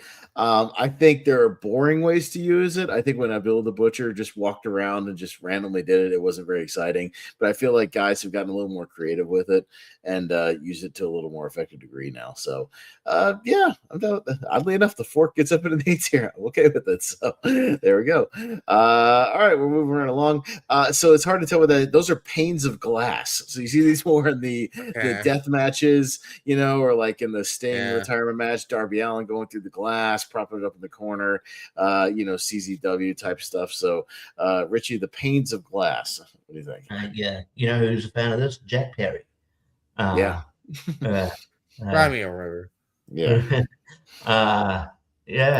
Look, it's pretty gnarly when it happens.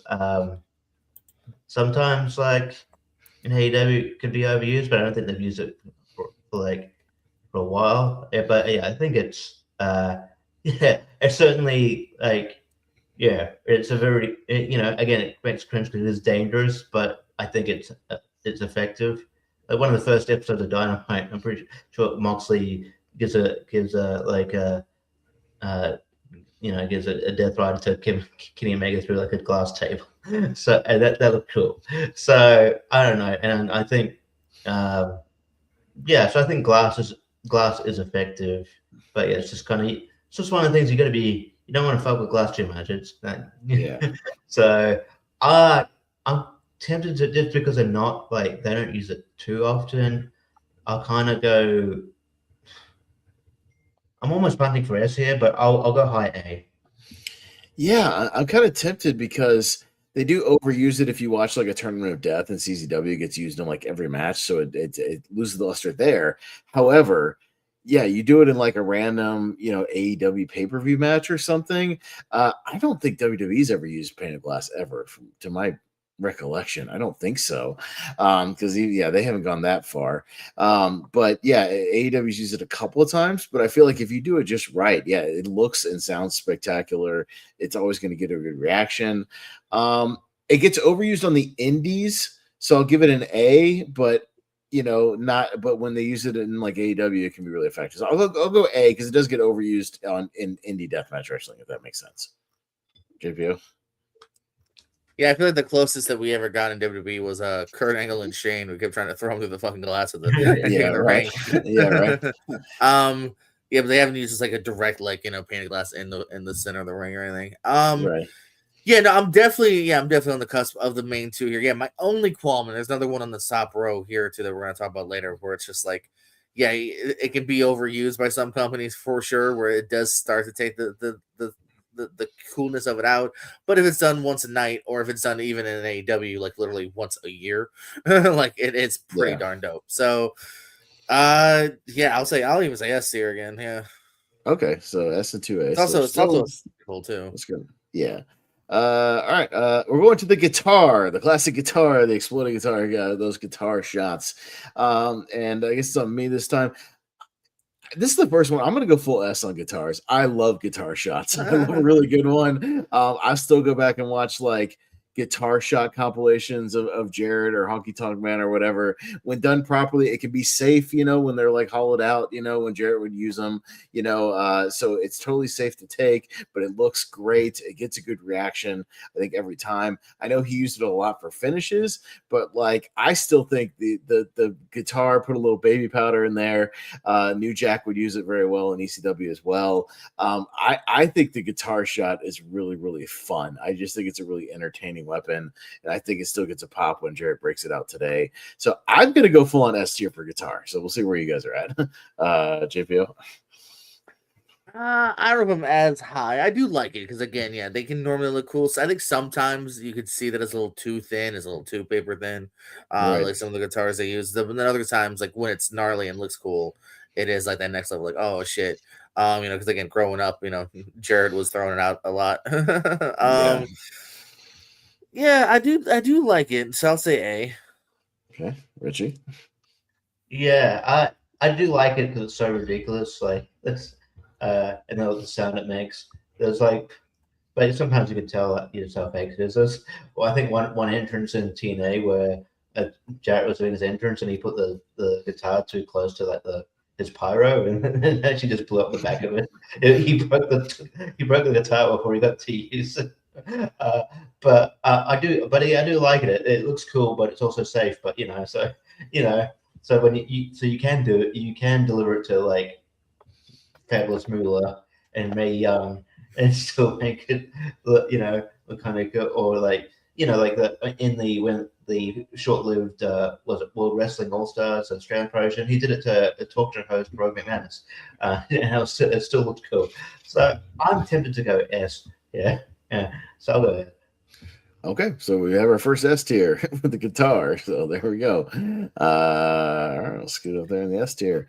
All right, not used a whole lot as a weapon per se, but as a gimmick, kind of in and around wrestling. The handcuffs. So handcuffing somebody either behind their own back or handcuffing somebody to a rope or a turnbuckle. JPO, where are you at with handcuffs in matches? Yeah, that's my only in a wrestling context. Don't get dirty. Yeah, don't get there. Yeah, no, strictly wrestling matches. No, sadly, I don't think I only have wrestling connotations with handcuffs. My own story too is I actually did the gimmick of like I was a heel manager and I was handcuffed to the face manager so I couldn't cheat, and I fucked up and I let them handcuff my right wrist, which was already like sprained. And like he kept tugging on it. I was like, fucking stop it, Joe. And then towards the end, after I like bumped him into the post, I literally was yelling at the ref, get the fucking off me, because his fucking hand got off me because I was in so much pain. Anyway, if I think so, yeah, as a weapon, it's not really so much a weapon, but I think it can create really good moments here. Like we've all seen moments of like someone's handcuffed and like their partner's getting beat up, or you know what I mean? And like, you son of a bitch. Like, so I think it can create really cool moments. So like, I don't know. It depends on how you view it. I'll say B. It can create really cool moments. It's not per se a weapon. So is my hesitation. Well, no, I mean, all these can be used in whatever context you want, just in and around wrestling. Just how you feel about. Yeah, then I'll even say A then, because like I said, I think it can create a cool moment. Yeah, Richie. It's still an instrument to punish someone, so it's a weapon, even though it's not more of an emotional weapon. Yeah. But like. Yeah, I mean, I think it's like JPO said, it's a good like sort of instrument to sort of create moments and like to create drama. Like I think of when Triple H was handcuffed to the rope and when Randy Orton kissed Stephanie. But there's other ones too. But there's sometimes I think, oh man, the handcuffs they have is too flimsy. There's too many people that break out of them. Like, man, all right, but I don't know, but I think they could be effective in the sort of in the right way. So I would go A. Yeah, I might be in A territory because when they do break it out, which I feel like is not too often. Even I think was the most recent one we saw, maybe Jey Uso getting like handcuffed while Gunther beat up Jimmy, sort of a thing. Right. They use it for that, Yeah. It's good for emotional, like, the reaching for the person, but you can't quite get there. I think it can work as a good story. Good storytelling accessory. You know what I mean? More than a weapon. So I'm done with the handcuffs. But don't do it too much, and you're okay. I don't mind it. Yeah, it's all right to me. All right. The kendo stick, the classic kendo stick. We'll go to Richie. What do you think about the classic kendo stick? To me, this is S tier. The kendo stick looks brutal to me. And like you see, you can see people, the marks on people's back, on people's bodies. The sound it makes is cool. I think it's effective. You can use it creatively as well. Whereas, like, remember there was like a period there for a few months in the early 2000s where they insisted on calling it a Singapore cane instead of a kendo stick. I'll go S tier. I think I think it's still an effective weapon, and there's a reason why they still use it, because I think it's cool. It's a cool weapon, and I think it's effective. Yeah, no, I might go S tier for the kendo stick, and as somebody who's taken one to the back of the neck, they do suck for real if you get hit with one. It is painful to actually take, but yeah, it does make a good sound. It can make a nice little welt, on somebody's back if you hit them a good amount of time, so it can look visually, devastating. It always gets a pop out of the crowd those first couple of shots. I do think if you use it in a match, just use it a couple of times and then ditch it. I think the people who use it like 85 times in a match, it loses its effectiveness. If you use it too much, bring it out, pop a couple of times, get that noise, and then drop it. You know what I mean? And move on to whatever else you're going to do. But yeah, there's a reason why some people have carried them around as a gimmick, like Sandman or something, because it always gets a pop when they use it. So I'm gonna go S tier. I think kendo stick is almost as like a staple of wrestling at this point. But JPO, that Invisible Man's about to get fucked up during Mania weekend. Yeah, right. You don't get too overzealous. The moment when Tommy Dreamer carried it around and he hit Jericho right in the eye. Whacked him right in the eye in the Royal Rumble. Oh my god. Yeah. I was just say, Pez. I don't think they gimmicked yours right, because I've taken one too, and like if you gimmick it right, it can sound good and not hurt at all. I think it was somebody brought a real one to a show, and what it was Bruce Santee was walking around whacking people with it in the locker room. Oh, then no, he just hit you with the real one. Then I didn't even know it was. I wasn't even looking, and all of a sudden I felt something whack me in the back of the neck, and it was a real kendo stick hitting me in the back of the neck. Oh, then yeah. So, because that's the thing, because technically these things can splice your skin. Like, you take a real one tied up with real bamboo or whatever, like, that will splice your skin. If you do one, you loosen it up, maybe have lesser, cheaper wood. Like, they still sound great, and they actually don't hurt much at all. Because I was gonna say, it's one of my favorite weapons to actually take, because it sounds good and doesn't hurt if you have the right gimmick one. So so just watch out for which ones you have. But I'm still pretty high on this as well. Because again, it's simple. Like I said, everything we've already said sounds good, looks good. I'll still say A though. Okay.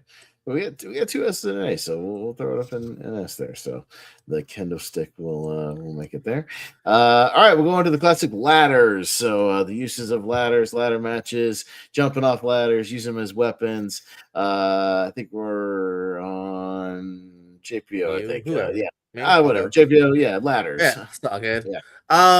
I'll go S. I mean, the only thing is, it can be overdone. We have a Money in the Bank match every year. We're gonna have an AEW ladder match this, coming up soon with Fletcher and Mark. But at the same time, are you not excited for Money in the Bank a little every year? Are you not excited for Fletcher and Mark in a ladder match? Like, it still somehow works. The elevation, the scareness angle, them climbing, even if they climb kind of fakely slow sometimes, that might be a bit of a down, but just from the bumps off of it to the bumps off of one to another, the fact that still sometimes, like, again, there's been Money in the Bank matches that are totally skippable, and then every once in a while this will be one that's like great. Like, I still feel like there's stuff you can do. Going back to Shawn versus Razor, going to even in the Indies with Kevin Steen and Generico, like, there's been some really great moments too. And like, again, like you do a Swanton Bomb, we saw it last year with Jeff, like, it can still look pretty dope. So I'm gonna say S. I think it's an all-timer. Yeah. Richie? Yeah, I think the the ingenuity and the creativity you can muster, you can come up with a ladder is second to none.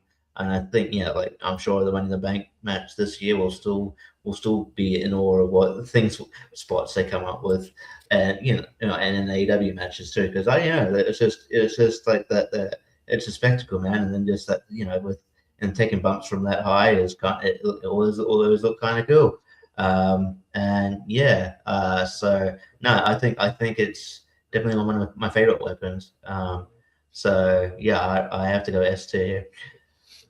Yeah, I'll go S. I mean, we literally made a match type out of a weapon. That says a lot. The ladder match, says something for the effectiveness of where, the use of the ladders and the creativity you can do. You could jump off of them. You could bridge them on the ropes or the turnbuckle and, bounce into them. You can lay them on top of somebody and do a move. You can slam them on a ladder. You can use it as a battering ram. All the creative things you can do with ladders, the versatility of them. And the fact that, it's a staple thing. You still get excited for ladder matches when they announce them. Yeah, a little too many nowadays. I think they need to save it to, a few here and there. But still, I'm down with ladder matches and ladders. So this is our first unanimous S tier, I think, for sure, for the ladder. So that works. So I'll even put it up at the front since we were unanimous on that. Yeah, that's the only one we've unanimous on. Yeah, for sure. It's hard to tell what that is. That is a lead pipe. So these are the lead pipe in the match. That was like Mr. Fuji's cane. No, I mean, I could use a cane, but I feel like canes don't get used. But there's a hook on the end. It's a lead pipe, Richie. I see. That's what that is. Yeah. I thought it was Boss Man's nightstick at first. Yeah, I thought about nightstick, but Boss Man was really the only one that used one, so it's not that much in wrestling. You don't see a lot of nightsticks. Yeah. The pipe is sort of similar to kind of the your baseball bats or whatever. It's it's an effective I like how it's used sparingly, but they're not gonna full they're not gonna full pelt it's always gonna they're gonna obviously pull it and not gonna do full pelt in someone's face, you know what I mean? But I do like how it's if it is I do like it's used sparingly, but and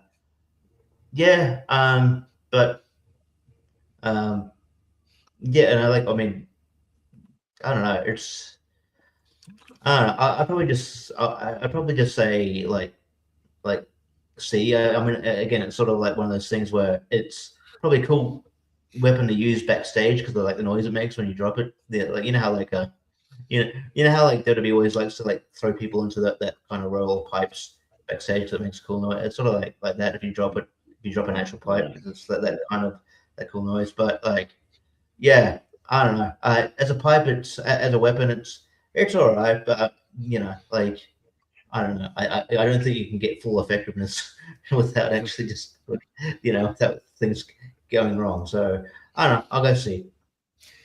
This is similar, to the baseball bat, where it's where did you get the pipe? Have you been carrying this around? Was there one laying around in the back? Who carries around? Who finds just a lead pipe?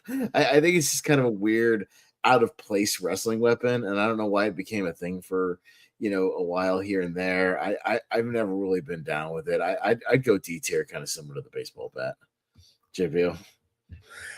I'll match D. This is also one of those weapons too, where just again, have you ever really been that excited? It's not going to probably finish the match. You're not that excited. Yeah.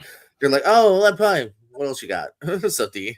It's not going to make any cool noises. You're going to do a lame shot with it, and it's all right, that would hurt. That's true. It would hurt if I hit you with it. Sure, but if a guy hit you with one for real, you'd be going to the hospital immediately. Yeah. So okay. You'd be dead. Yeah, or be dead. Yeah, if you got hit in the head for real one. So the next is the the leather belt or the leather strap, some kind of leather strap belt, something like that. Richie, where you at with that? I think the strap it can be effective, especially when we just had a strap match with Tekla and Statlander. It can be pretty brutal. Especially it's a good instrument to hype drama, Rock used it on Cody. I think it's kind of cool. But yeah, it's not. It's sort of. I mean, again, it's probably the pipe where it's not going to end a match necessarily. Unless it's And then like strap matches in general, like, while it's they're brutal, like hitting each other, it's like not it's limiting when you actually like strap togetherness. Yeah, but I don't know. It looks brutal, but like it's maybe not. I think it's limited as a weapon, but but it makes a cool noise. So I don't know. I'd probably go B. Yeah, I'm kind of in B territory because it looks good. It sounds good when you do it just right. Strap matches I don't get particularly excited for, but they can be fun, to a degree. But yeah, it's like how much stuff can you really do with a leather strap? Like once you strap them a couple of times, again, it kind of loses its luster after that of those first couple of cracks of it. But it works in its limited capacity. So it does sound cool and look cool when they have welts on it from there. So I'd go in that B territory. It's all right when used sparingly. JPO. Yeah, I'll match it here for a B. It can create good moments. Richie mentioned like The Rock and Cody. That's a good heat moment. It's a good heel moment too, I think, for a lot of heels. But yeah, like you said, there's only kind of so much. It is kind of one level. So if you don't do it too much, I think it's pretty cool. But it's not next level higher than a B. Yeah, for sure. All right. Again, you'll see this more kind of on the deathmatch circuit, a few occasionally in the major promotions, but the light tubes, the use of light tubes, breaking them over there, getting whipped into light tubes, strapping the ropes, things like that. Light tubes look brutal. Again, you slam it over, it's going to explode. It's going to look good. It's going to get a crowd reaction. It is brutal, especially when they guy gets slammed on him or something. It's going to make you bleed. So it works in the deathmatch capacity. I do think it's really overused on the indies. Oh my god! When you have matches, JPO can attest this. Like, 1,000 light tube death match or whatever. You know what I mean? Just like, we strap them to every single rope, all around the ring, and it's like a barbed wire match with light tubes. Yeah, way overused on the deathmatch circuit. But if you use it in like, didn't Nick Gage use it in that match with Jericho? Just like one, and get a good reaction. So when you see it on a main situation on a big promotion, it can definitely get a reaction. But it's way overused on the indies. So I'll go like a C. But JPO, what do you think? Yeah, like Natalie Imbruglia once said, I'm torn. Because at one point, when this was first introduced, I feel, to wrestling, and I saw it for the first several times, oh my god, holy shit, like the glass, like it shatters. Sometimes there's that fucking puff of smoke. You're just like, holy shit, this is something cool. And then now, man, I mean, this is why I hate deathmatch tournaments, because you know what I don't give a shit about it is when on your 8th match, you bring out a light tube and I go, you did it 12 times during the first 7 matches. Why would I care now? It was just way overdone. You know what I mean? And even matches too, like you said, the 10,000, where it's just like, hey, we got a bundle of light tubes, and then we got a bundle of light tubes. What if and we have we have the tower of light tubes that somebody's inevitably going to fall through. They made him into a cross. They made him into a table. Yeah, I feel like we've reached the point now where we've gone from S tier to light tube. That's cool. And which is kind of messed up. That almost sounds like a light tube, right?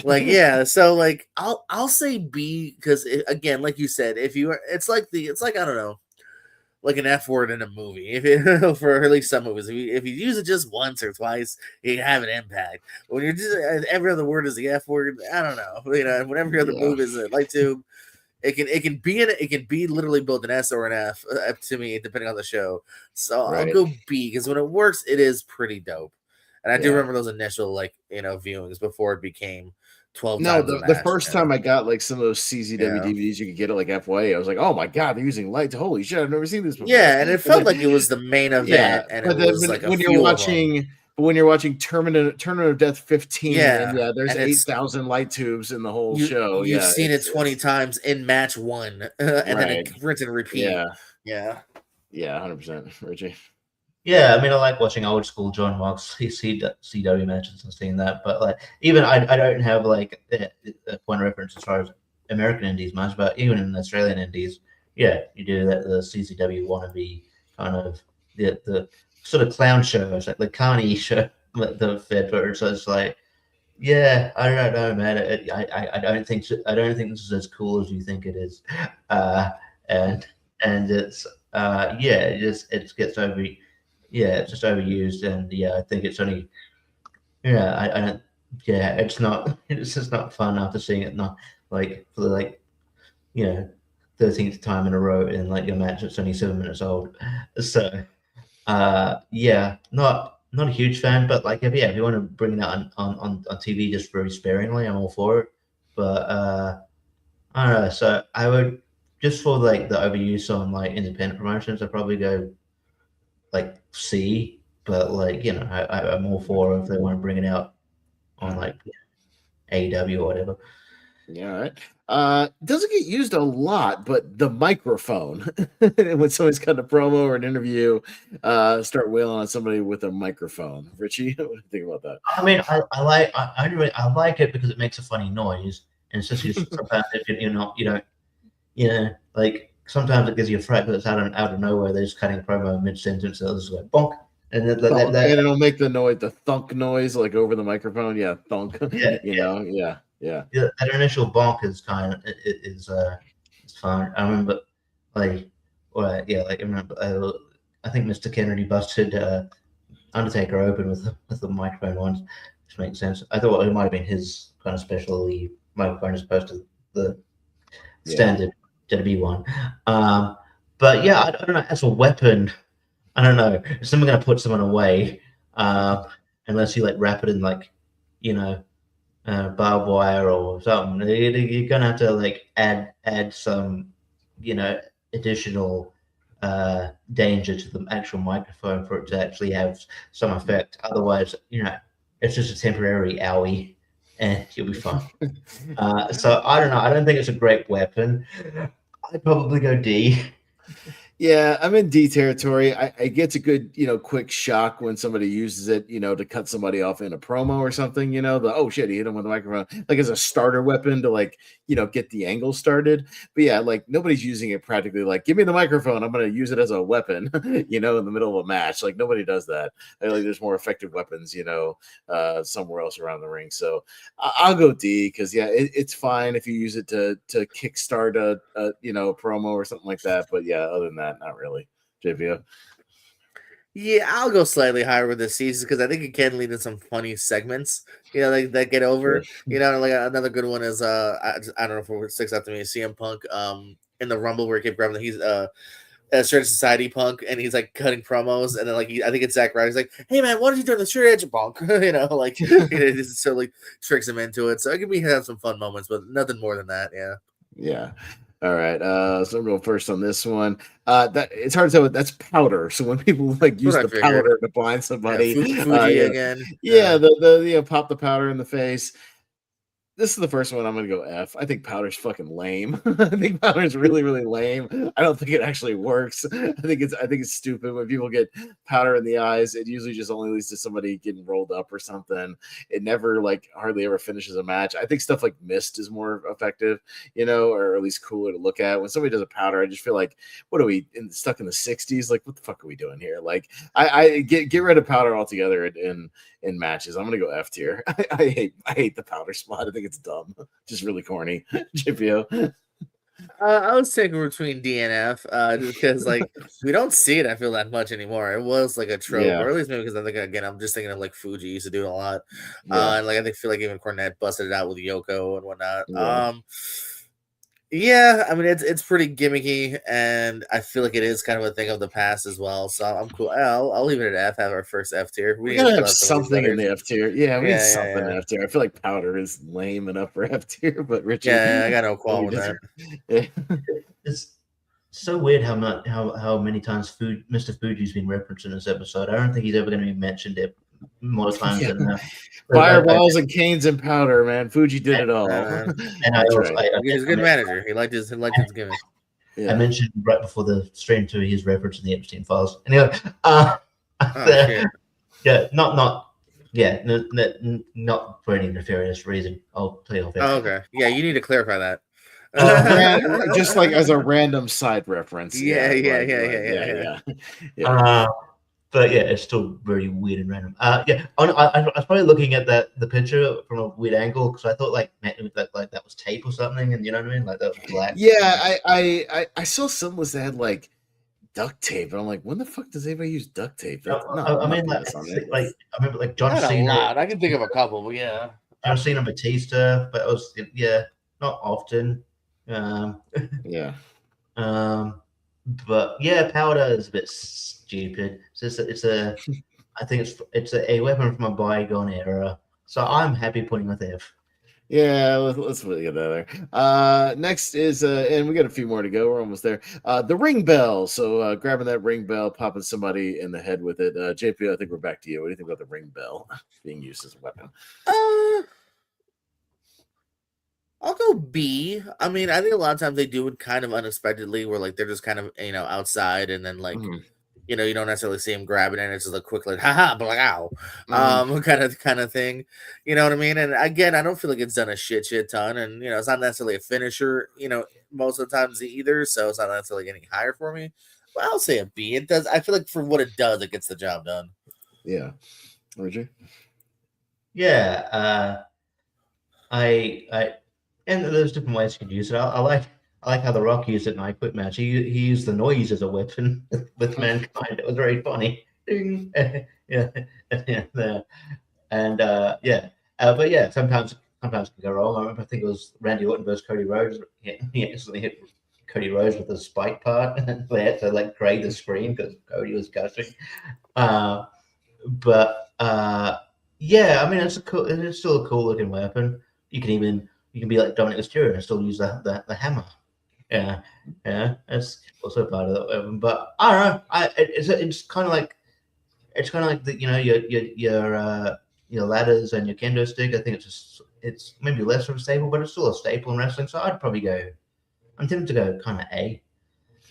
Yeah, I might actually bump it up to an A because I think when it does get used, it gets used pretty effectively. I can attest that those things are heavy. I literally have the one in the picture right there that I used to take around the shows because I got tired. I bought my own because I got tired of people not having them at shows, so I just brought my own to shows just in case they didn't have one.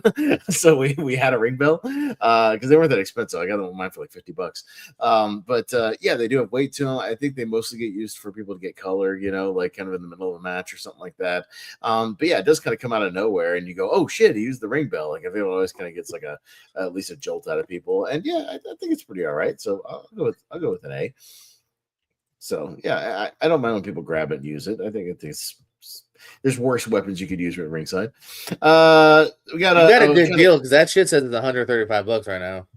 This was back in like 2007, so inflation, baby. You know what I mean? Like back in the day. I was that exact one you posted, and literally it's $135. I got mine off like ringside.com or something for like $50 or $60. I fell on a sale one time, like Black Friday, like pretty cheap. So yeah, my name was a Black Friday because I'm on ringside.com. Yeah, those are good bells though. They last a while. Yeah, again, kind of lame. Doesn't get used a whole lot except for maybe in like a bull rope match, but your kind of standard rope, to just choke somebody or hang somebody from something. Richie, yeah, your standard kind of rope for whatever reason. Yeah, you see it occasionally with like look up cowboy gimmicks like Hangman Page. You can, there's you can use it different ways with like ingenuity. But yeah, I don't know. It's not like one of my like favorite weapons necessarily. Doesn't really like sort of get me that excited as far as like whether it's gonna like end a match or anything like that. But yeah, I think I've also think of it's a bit different, but it's got a rope on it. Like was it the bull rope match or there was a bull rope match with Dusty and Randy Orton, like one of Dusty's last WWE like in ring matches. So yeah, I don't think of like the rope when I'm thinking of like wrestling weapons that much, but like they can be used effectively. But like I don't think they're like kind of that they're like as effective as a lot of things on this list. So I'll go C. I'll go D. Ropes don't do a lot for me because I see a rope and I go, oh, they're just gonna do some kind of choke spot. Cool. It's not gonna make any noise. It's gonna look kind of lame. Ropes or whatever. I'll go D. I'll leave it up to JPO. What do you think? I'll match with the C because at least it can hurt.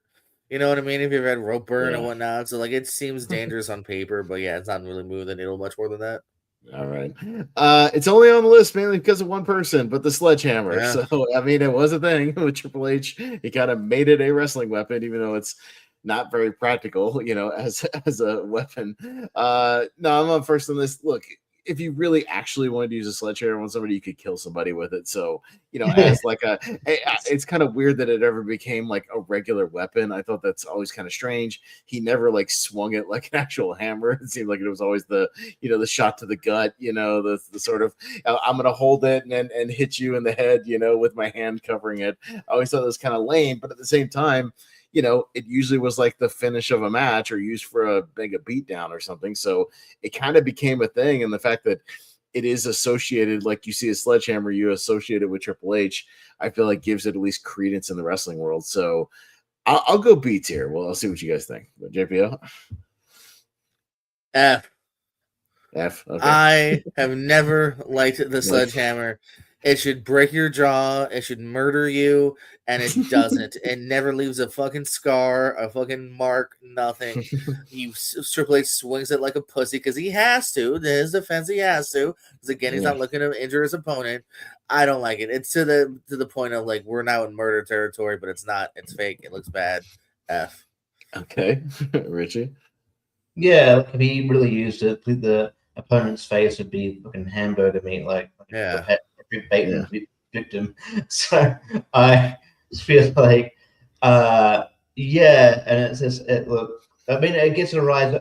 I'll say it gets a rise out of the crowd when he does use it because it looks like it will do damage, but the way he uses it, it's like, well, yeah, you've you shatter. You immediately go back to kayfabe, and I'm like, oh yeah, okay. It'd be like having a loaded gun if they used a loaded gun, but then just decided just to hit them with hit them with the handle or something. I mean, I don't want to injure you that badly. It's just a weird thing when you're I hate you so much, but I don't want to hurt you that often. That too much. I care about you a little bit. I'll probably go D. I don't like the sledgehammer at all either. Okay, all right, fair enough. All right, the staple gun. JPO, what do you think about the use of the staple gun? Staple gun, huh? Used to be just kind of a New Jack, occasional ECW deathmatch thing, but I feel like AEW's used it a lot more often than I thought it would be used in the last couple of years. But yes, staple gun. Yeah. Crazy hanger, amongst others. I mean, I feel like it still gets a pretty decent visceral reaction when they use it here. I mean, I'll go A. Hey, Richie. I think it's used sparingly enough that I'm not over it, and it still gets. It's still pretty gnarly, especially when Swerve gets in the fucking lip. Or was it Darby got in the tongue? It's fucking crazy. But I'm sure Darby will take all his weapons in one match. So I'll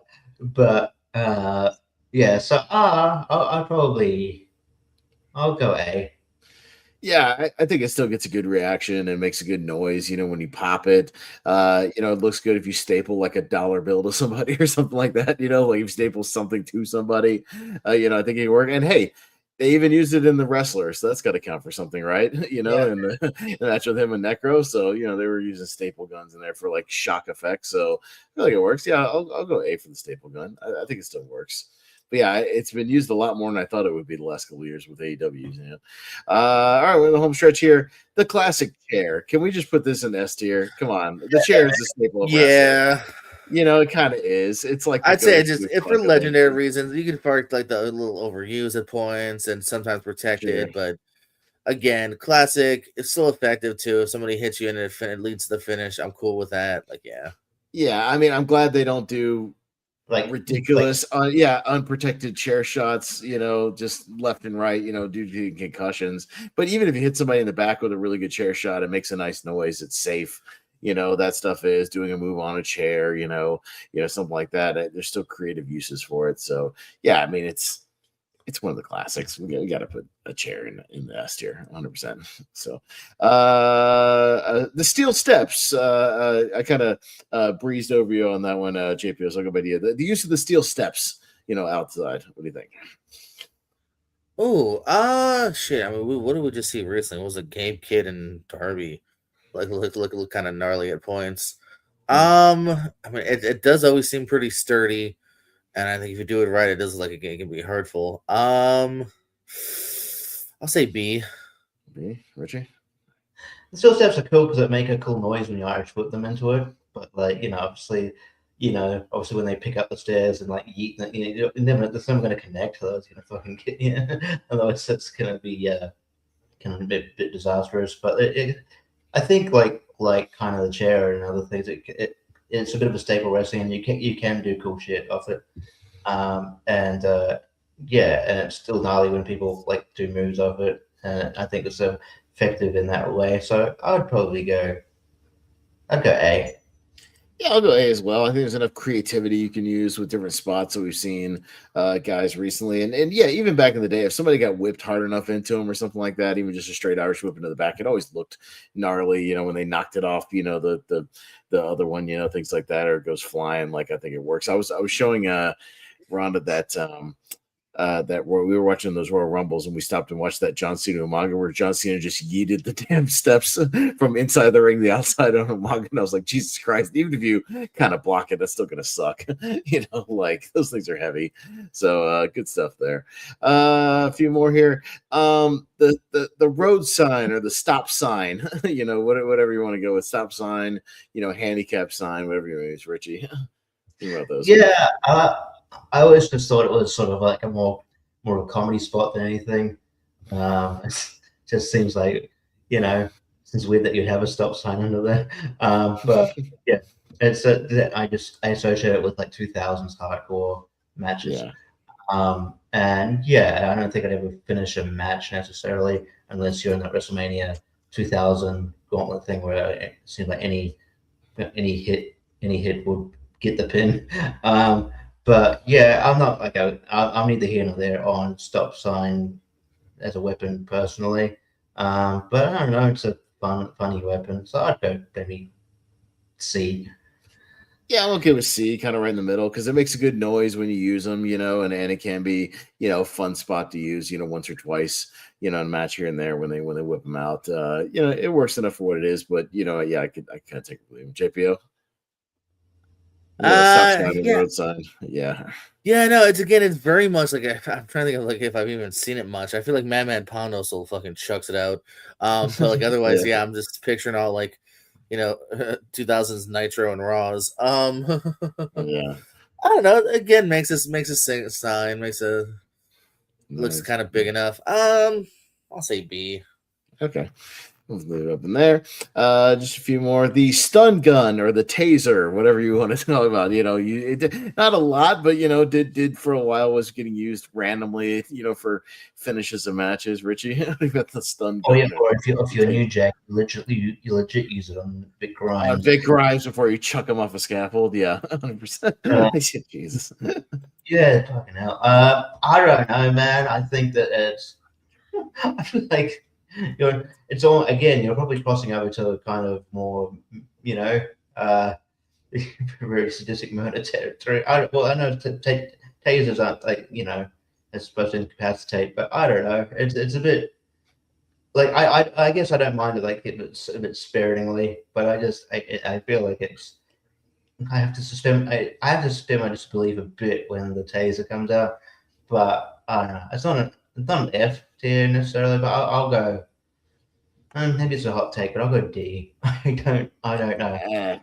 I'll go F tier on the taser. Get that shit out of here. That's a real world fucking weapon that some people literally died of. Heart attacks and shit. Get rid of the taser. There's no practical use for it. If you had a taser, how would anybody not know you're using it? First of all, with the referee, with the fucking noise it makes and shit like that.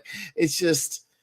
It's stupid. It's lame. It doesn't look good. You usually fuck it up. It never gets anywhere near the person. So I always think stun gun finishes are lame. JPO, look at F. Yeah, no, I'm not going to be much higher on it either. Yeah, because again, we're getting into that. Like, this should do more damage than it should. It's not a real world. Well, it is a real world thing, which is the problem. Yeah. And also fucking with the fact that it ended Goldberg streak. Yeah, I'll go F. Yeah. Fuck the ending of the Goldberg streak with a taser. I got kind of cut off there, but this is a classic. It's the table. S tier. The table. Tables. This should be like number one. I was gonna go C. Why? Because it's overused, or it's overused. They're skinny. They don't look like. I'm not that excited for a tables match. Like, I don't know. I was gonna go B or C. I don't agree. There's a reason people still pop for tables when you pull them out and they chant, "We want tables," because tables are fun. It's something, but I don't know. You set up a table and you put somebody through it. I don't care if it like practically, well, in real world, it would actually break your fall and hurt less. But like, it's also more contrived too, because like a ladder can hold someone up. Like, I like when like they put somebody on there very gingerly. They're like, all right, don't move because you'll fucking break the table. I have to go climb the top rope now. Like, I think there's a lot of downfalls to it too. To me, classic TLC tables, ladder, and chairs should all be in the S tier for me personally. Yeah, the classic. I love the tables. I think maybe the crowd's further for them gets a bit much, especially when you're trying to. We want tables at the start of a match. It's like, dude, it's a tables match. You're going to get them. Be patient. But I think they should be. I mean, each their own. You can put it higher, but you can't put it in S because I don't agree. I don't agree, but I disagree with you not agreeing. I'm gonna put it at the top of the A tier. I think I made it enough. That's fine. I made enough arguments against it to a degree. Okay, fair enough. All right. A few more. The thumbtacks. Richie, thumbtacks in matches. Yeah, I think maybe this is the weapon that's a bit overused sometimes in AEW.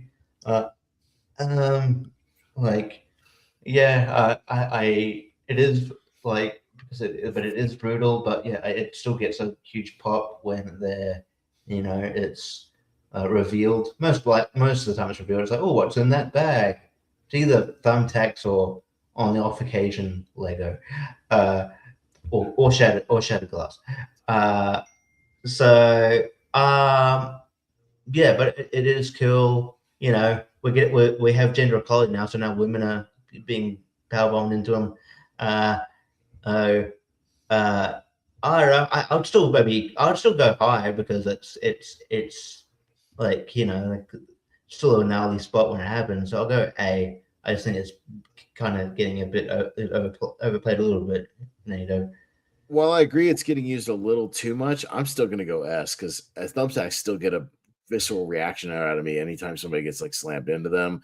And even some of my favorite matches of all time have a great thumbtack spot. I'm thinking like Triple H, Cactus Jack, the street fight, him getting pedigreed fucking face first into the thumbtack is still brutal. One of the first, not the first one, but one of the big early ones, Randy Orton and Cactus Jack, Randy Orton going to them back first. It's a great visual when people have them like stuck in their back and stuff. It's brutal. It always gets a pop out of me when you pour them out. Crowd gets excited. Yeah, don't use it as much, AEW. Reel it back a little bit. Just bring it out once every now and then. But I would go S tier for thumbtacks. Still think they're insanely brutal and visually great. JPO? F. No, I'm actually going to go all the way up to an S. Okay. Again, like everything you just said, if I see thumbtacks, I'm perking up a little bit. I'm interested. Right. I'm going, ooh, when they land into it. Yeah, you can slightly argue sometimes to trail it back a little bit. Like, if we've seen one a month ago, wait, maybe even wait a whole year, or wait at least 6 months, like, you know what I mean? Kind of thing. Yeah. But still, when they're there, I think it still gets that reaction. Yeah, and I would not want to go into them, so they're effective. Thank you. No, thank you. All right, a few last ones. Again, don't see this as much often, mostly kind of in the 2000s, the early, but the trash can or the trash can lid. For me, or actually, I went first last time. I'm sorry. Go ahead, JB. You go first on the trash can. I was going to say, the most recent trash can, I think it was EO Sky doing the fun blind jibes with the trash cans. Otherwise, again, I'm going back to the hardcore title from 99-01. It's fine. Again, it looks cool, makes a little bit of a noise when they get dented too. Like, they're skinny, so that's not like, blindingly gobsmacking when they get dented. It still makes a cool look at least. I don't know. They're fine enough. I'll say a B. I don't know. Yeah, Richie. I've never liked the trash can because I don't think it doesn't look like it hurts that much. It just looks like it Go back and watch 2000 WCW. Literally, Tony Schiavone would be like, "That doesn't hurt." Yeah, like way to kill kayfabe, Tony. yeah. It just like it doesn't feel like it just sort of like folds in itself over the smallest hit. I feel like the trash can lid looks kind of now sometimes. Like that the sound that makes is kind of cool. But the actual trash can itself is not. It's not great. I just feel like it's a bit too silly. And yeah, I mean, I like the way that's used now with like with EO Sky. But yeah, as a weapon, I don't think it's effective because I have to suspend disbelief because I'm like, yeah, that does, I don't I think I don't know that wouldn't hurt and like I don't know I'm not a fan. I'm gonna go D. I'll go right in the middle. I'll split the difference and I'll go C because I do think it makes a nice noise if you get a good shot with it. You can slam somebody on it and crush it. It looks all right. Yeah, put it on top of somebody, hit them with something, and it's fun for what it is, kind of a comedy spot. So there is enough uses for it, and I think it's okay enough if you bring it out every now and then. I don't mind a trash can. So I'll go C tier. I'll kind of put her in the middle there. All right, two more. The 2x4, probably most famously, for Hacksaw Jim Duggan. Still gets busted out every now and then. But Richie, how about the 2x4? What do you think? Yeah, I mean, I can't remember the last time I've seen it like properly like used. I think I just associate it with Hacksaw, and like it was. I guess it's like kind of an effective weapon, but I just don't feel like I see that that often. So yeah, I don't know. I feel like there's been been so many more dangerous weapons and that like just your casual 2x4 is kind of a bit, when you're just having just a regular piece of wood, you're like, okay, this feels a bit kind of lame in comparison. So I don't know. I'll go B. I'll kind of go D. It's kind of a baseball bat territory where you actually hit somebody with the 2x4 would really fucking hurt, probably kill somebody. If you really did. And then most people when they use it, like when Hacksaw would do it, kind of leisurely, kind of just pop somebody on the back with it, two-hander kind of thing, and it always looked kind of lame. Or you'd have to do the really, the stick it in the gut thing. Never really got me going. I mean, I as Hacksaw walking around with it is fine, but yeah, using it as a weapon, JPO, you can split the difference here. What do you got? Well, I think I'll split even. Like, what do you guys had a B and a D? Yeah, right in the C. You're gonna go C territory? Yeah, I'm gonna see. Yeah, because again, it's kind of fun memories of Hacksaw in the 80s and 90s, but outside of that, other sides are like, cool. It's never been very effective, and something that no one else has really done a hell of a lot with. All right. And the final one, definitely one that still gets used today. The actual physical title belt, when the title belt gets used as a weapon. JP, I'll start with you. Yeah, the actual title belt still gets used very, very often. What do you think of it as a weapon? As a weapon, I mean, I don't know. I'm leaning towards in the middle of like a C. Like, you know what I mean? Again, it's effective storytelling. You're like, shit, he cheated. 9 times out of 10, it's obviously a heel doing it. So storytelling wise, it's fine. But again, this could be anything. This could be a lead pipe. This could be you know what I mean? Like, this is just kind of like a placeholder. I feel like to hit something with something, hit somebody with something. So I don't know. I'm leaning towards C. Okay, Richie. Sometimes it depends what belt they use. Like, I don't know if they'll have the, it'll be a bit harder to believe if they like, oh no, he hit him with a hardcore belt. He's gonna, he hit him with the butterfly. I don't know. It's not good. But yeah, that's an actual. You can argue it's overused, but it's one of those things where I don't necessarily mind because it's like it's just a, it's always going to be that chicken shit heel tactic of getting out of things. But yeah, I don't know. Yeah, I don't know because not knowing, like, I think like the belts are heavier than that they appear on TV. So sometimes it's like when watching as a kid, I'm like, how would like a belt in the face like get you have you down like for the 3 count? But then it's like having like even having like briefly held like the Vikingos belt. I'm like, oh shit, this is fucking heavy. So I can kind of get behind it as a weapon, but yeah, it's not like doesn't get me going necessarily. I'll go just because it's a staple of wrestling or whatever. I'll go B. Yeah, I'll probably go B as well because it is kind of a staple, tried and true staple of heel tactics, or the classic belt shot. It's a weapon you can slide in and out of the ring fairly quickly and easily. Even a valet can slide you in a belt. It's not too like clunky. Like a chair sometimes. Slide in, slide out. It's always right there at ringside. The ring belt guy always has it. So it's like available. It's like a quick heel weapon to use. And it has been used in a lot of angles and stuff too. So, even John Cena recently, the belt shots and whatnot. So I'll go B just because it's kind of a staple of like an expected thing. And most of the time, I think it's used enough to where it backfires on the heels a lot of times too. So, it can kind of go either way. So I'll go that. But all right, there you go. So, we're kind of ranking some weapons, just a little silly thing we can kind of go through. I'll do a quick recap for anybody listening. F tier, we've got the taser / stun gun. We've got powder. D tier, we got the baseball bat, the lead pipe, the microphone, and the sledgehammer. C tier, a myriad of things. We got the 2x4s, trash cans, cookie sheets, light tubes, the crutches, stop signs, ropes, chains, briefcases, barricades, and the 2x4 with barbed wire. Up in the B tier and the more positive tiers, we got barbed wire, fire extinguisher, strap, and the title belt. In the A tier, quite a few in the A tier tonight: handcuffs, staple gun, ring bell, panes of glass, the steel steps, a fork, fireball, brass knuckles, the announce table, and our standard table. And up in our S tier are our favorites, the elite of the elite. We've got 5 here: thumbtacks, chairs, guitars, kendo sticks, and ladders. So there you go. So just a fun little goofy tier ranker. I thought we could have a silly good time with before we get out of here. Oh, yeah. So there you go. Yeah, just something silly. No prep required, no research, just your general wrestling knowledge, your likes, your dislikes. Kind of similar to the wrestling cliche things. What do you like? What do you not like? Staples of wrestling. So that'll do it for tonight. We'll wrap it up here. Again, no show next week. I'll be out of town, but luckily we don't have any kind of previews or anything like that. To do the week after when we do come back, though, JPL, I will throw it to you that week because we'll be, I believe, previewing Elimination Chamber. So when we get back on the 26th, so we should have a card pretty much lined up. We got some more qualifying matches and whatnot. Should have a card ready to go for that. So we'll catch up on the fantasy.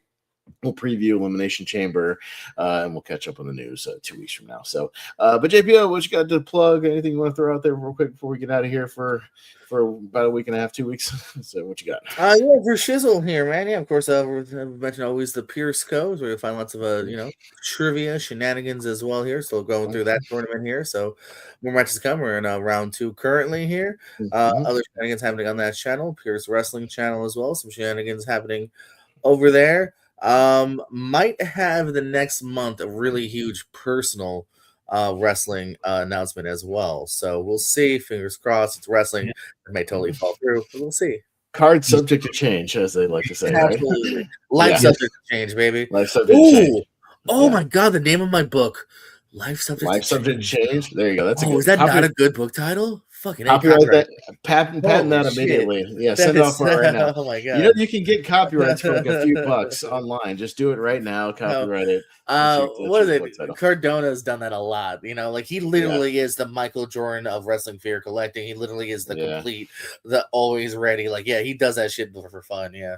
Yeah. Yes, you signed with NWA, and I'll hear you on Ring the Hawk at some point. Yeah. Hey, watch me squeal. Who's this chubby guy on NWA? I don't know why. I made him Brooklyn for some reason. The Hawk. Yeah. If you don't do that, I'll smack you one. Yeah. Richie, what you got going on? Yeah. You could before this, we did Wheel of Movies. We broke down Best in Show, really fun movie, in honor of Catherine O'Hara, RIP there. And I'm sure over the next week I will try and get on stream with Jordan and spin the wheel and see what we're going to talk about next episode. I did a Why We Love Horror match with Jeremy Potters. I'm sure that'll be uploaded soon. And yeah, I'm on Spear from the Past. I think it's coming Sunday with Malcolm talking about the final resolution, I believe 09. So yeah, don't mind that period of TNA. So that's, even though it has its moments. So, but the matches are great. So, yeah, so that should be fun to break down. And yeah, yeah, I'll be available. So you might see me on, yeah, long time, first time. Yeah, I've been wanting to be available for that for a while. So I'll be there. We're moving the time next week. Oh, what's the time next week? We'll talk off air. We're kind of changing how the show's being done.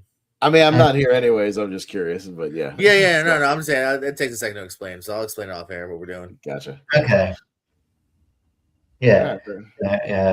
Yeah. All good. And yeah. That's all I got going on for now. And I'll talk to you. Yeah, I'll talk to you. Yeah. The world. I don't know where I was going with this. I'll talk to the world and you guys. The world later. Yeah. Sure. All right. Fair enough. Yeah. No, like I said, we'll come back for 2 weeks from now. With Lonely Marks, we'll preview Elimination Chamber. We'll catch up on everything that we need to catch up on, and we'll get reacquainted when I get back from vacation. Yeah, over the Movie Hut Network, you can check out all of our tournaments and tier rankers. Got a tier ranker next week. Had a few tournaments recently, so you can go check that out. And yeah, check out Wheel of Movies, Best in Show. We had a fun episode talking about that one on a rewatch for Catherine O'Hara. So that's all I got going on, and we'll wrap it up for there. So yeah, we'll get out of here, and we'll see you guys very shortly. So for JPO, Richie Goodacre, Austin Pez, Howell, we'll see you guys next time on the Lonely Marks. Bye.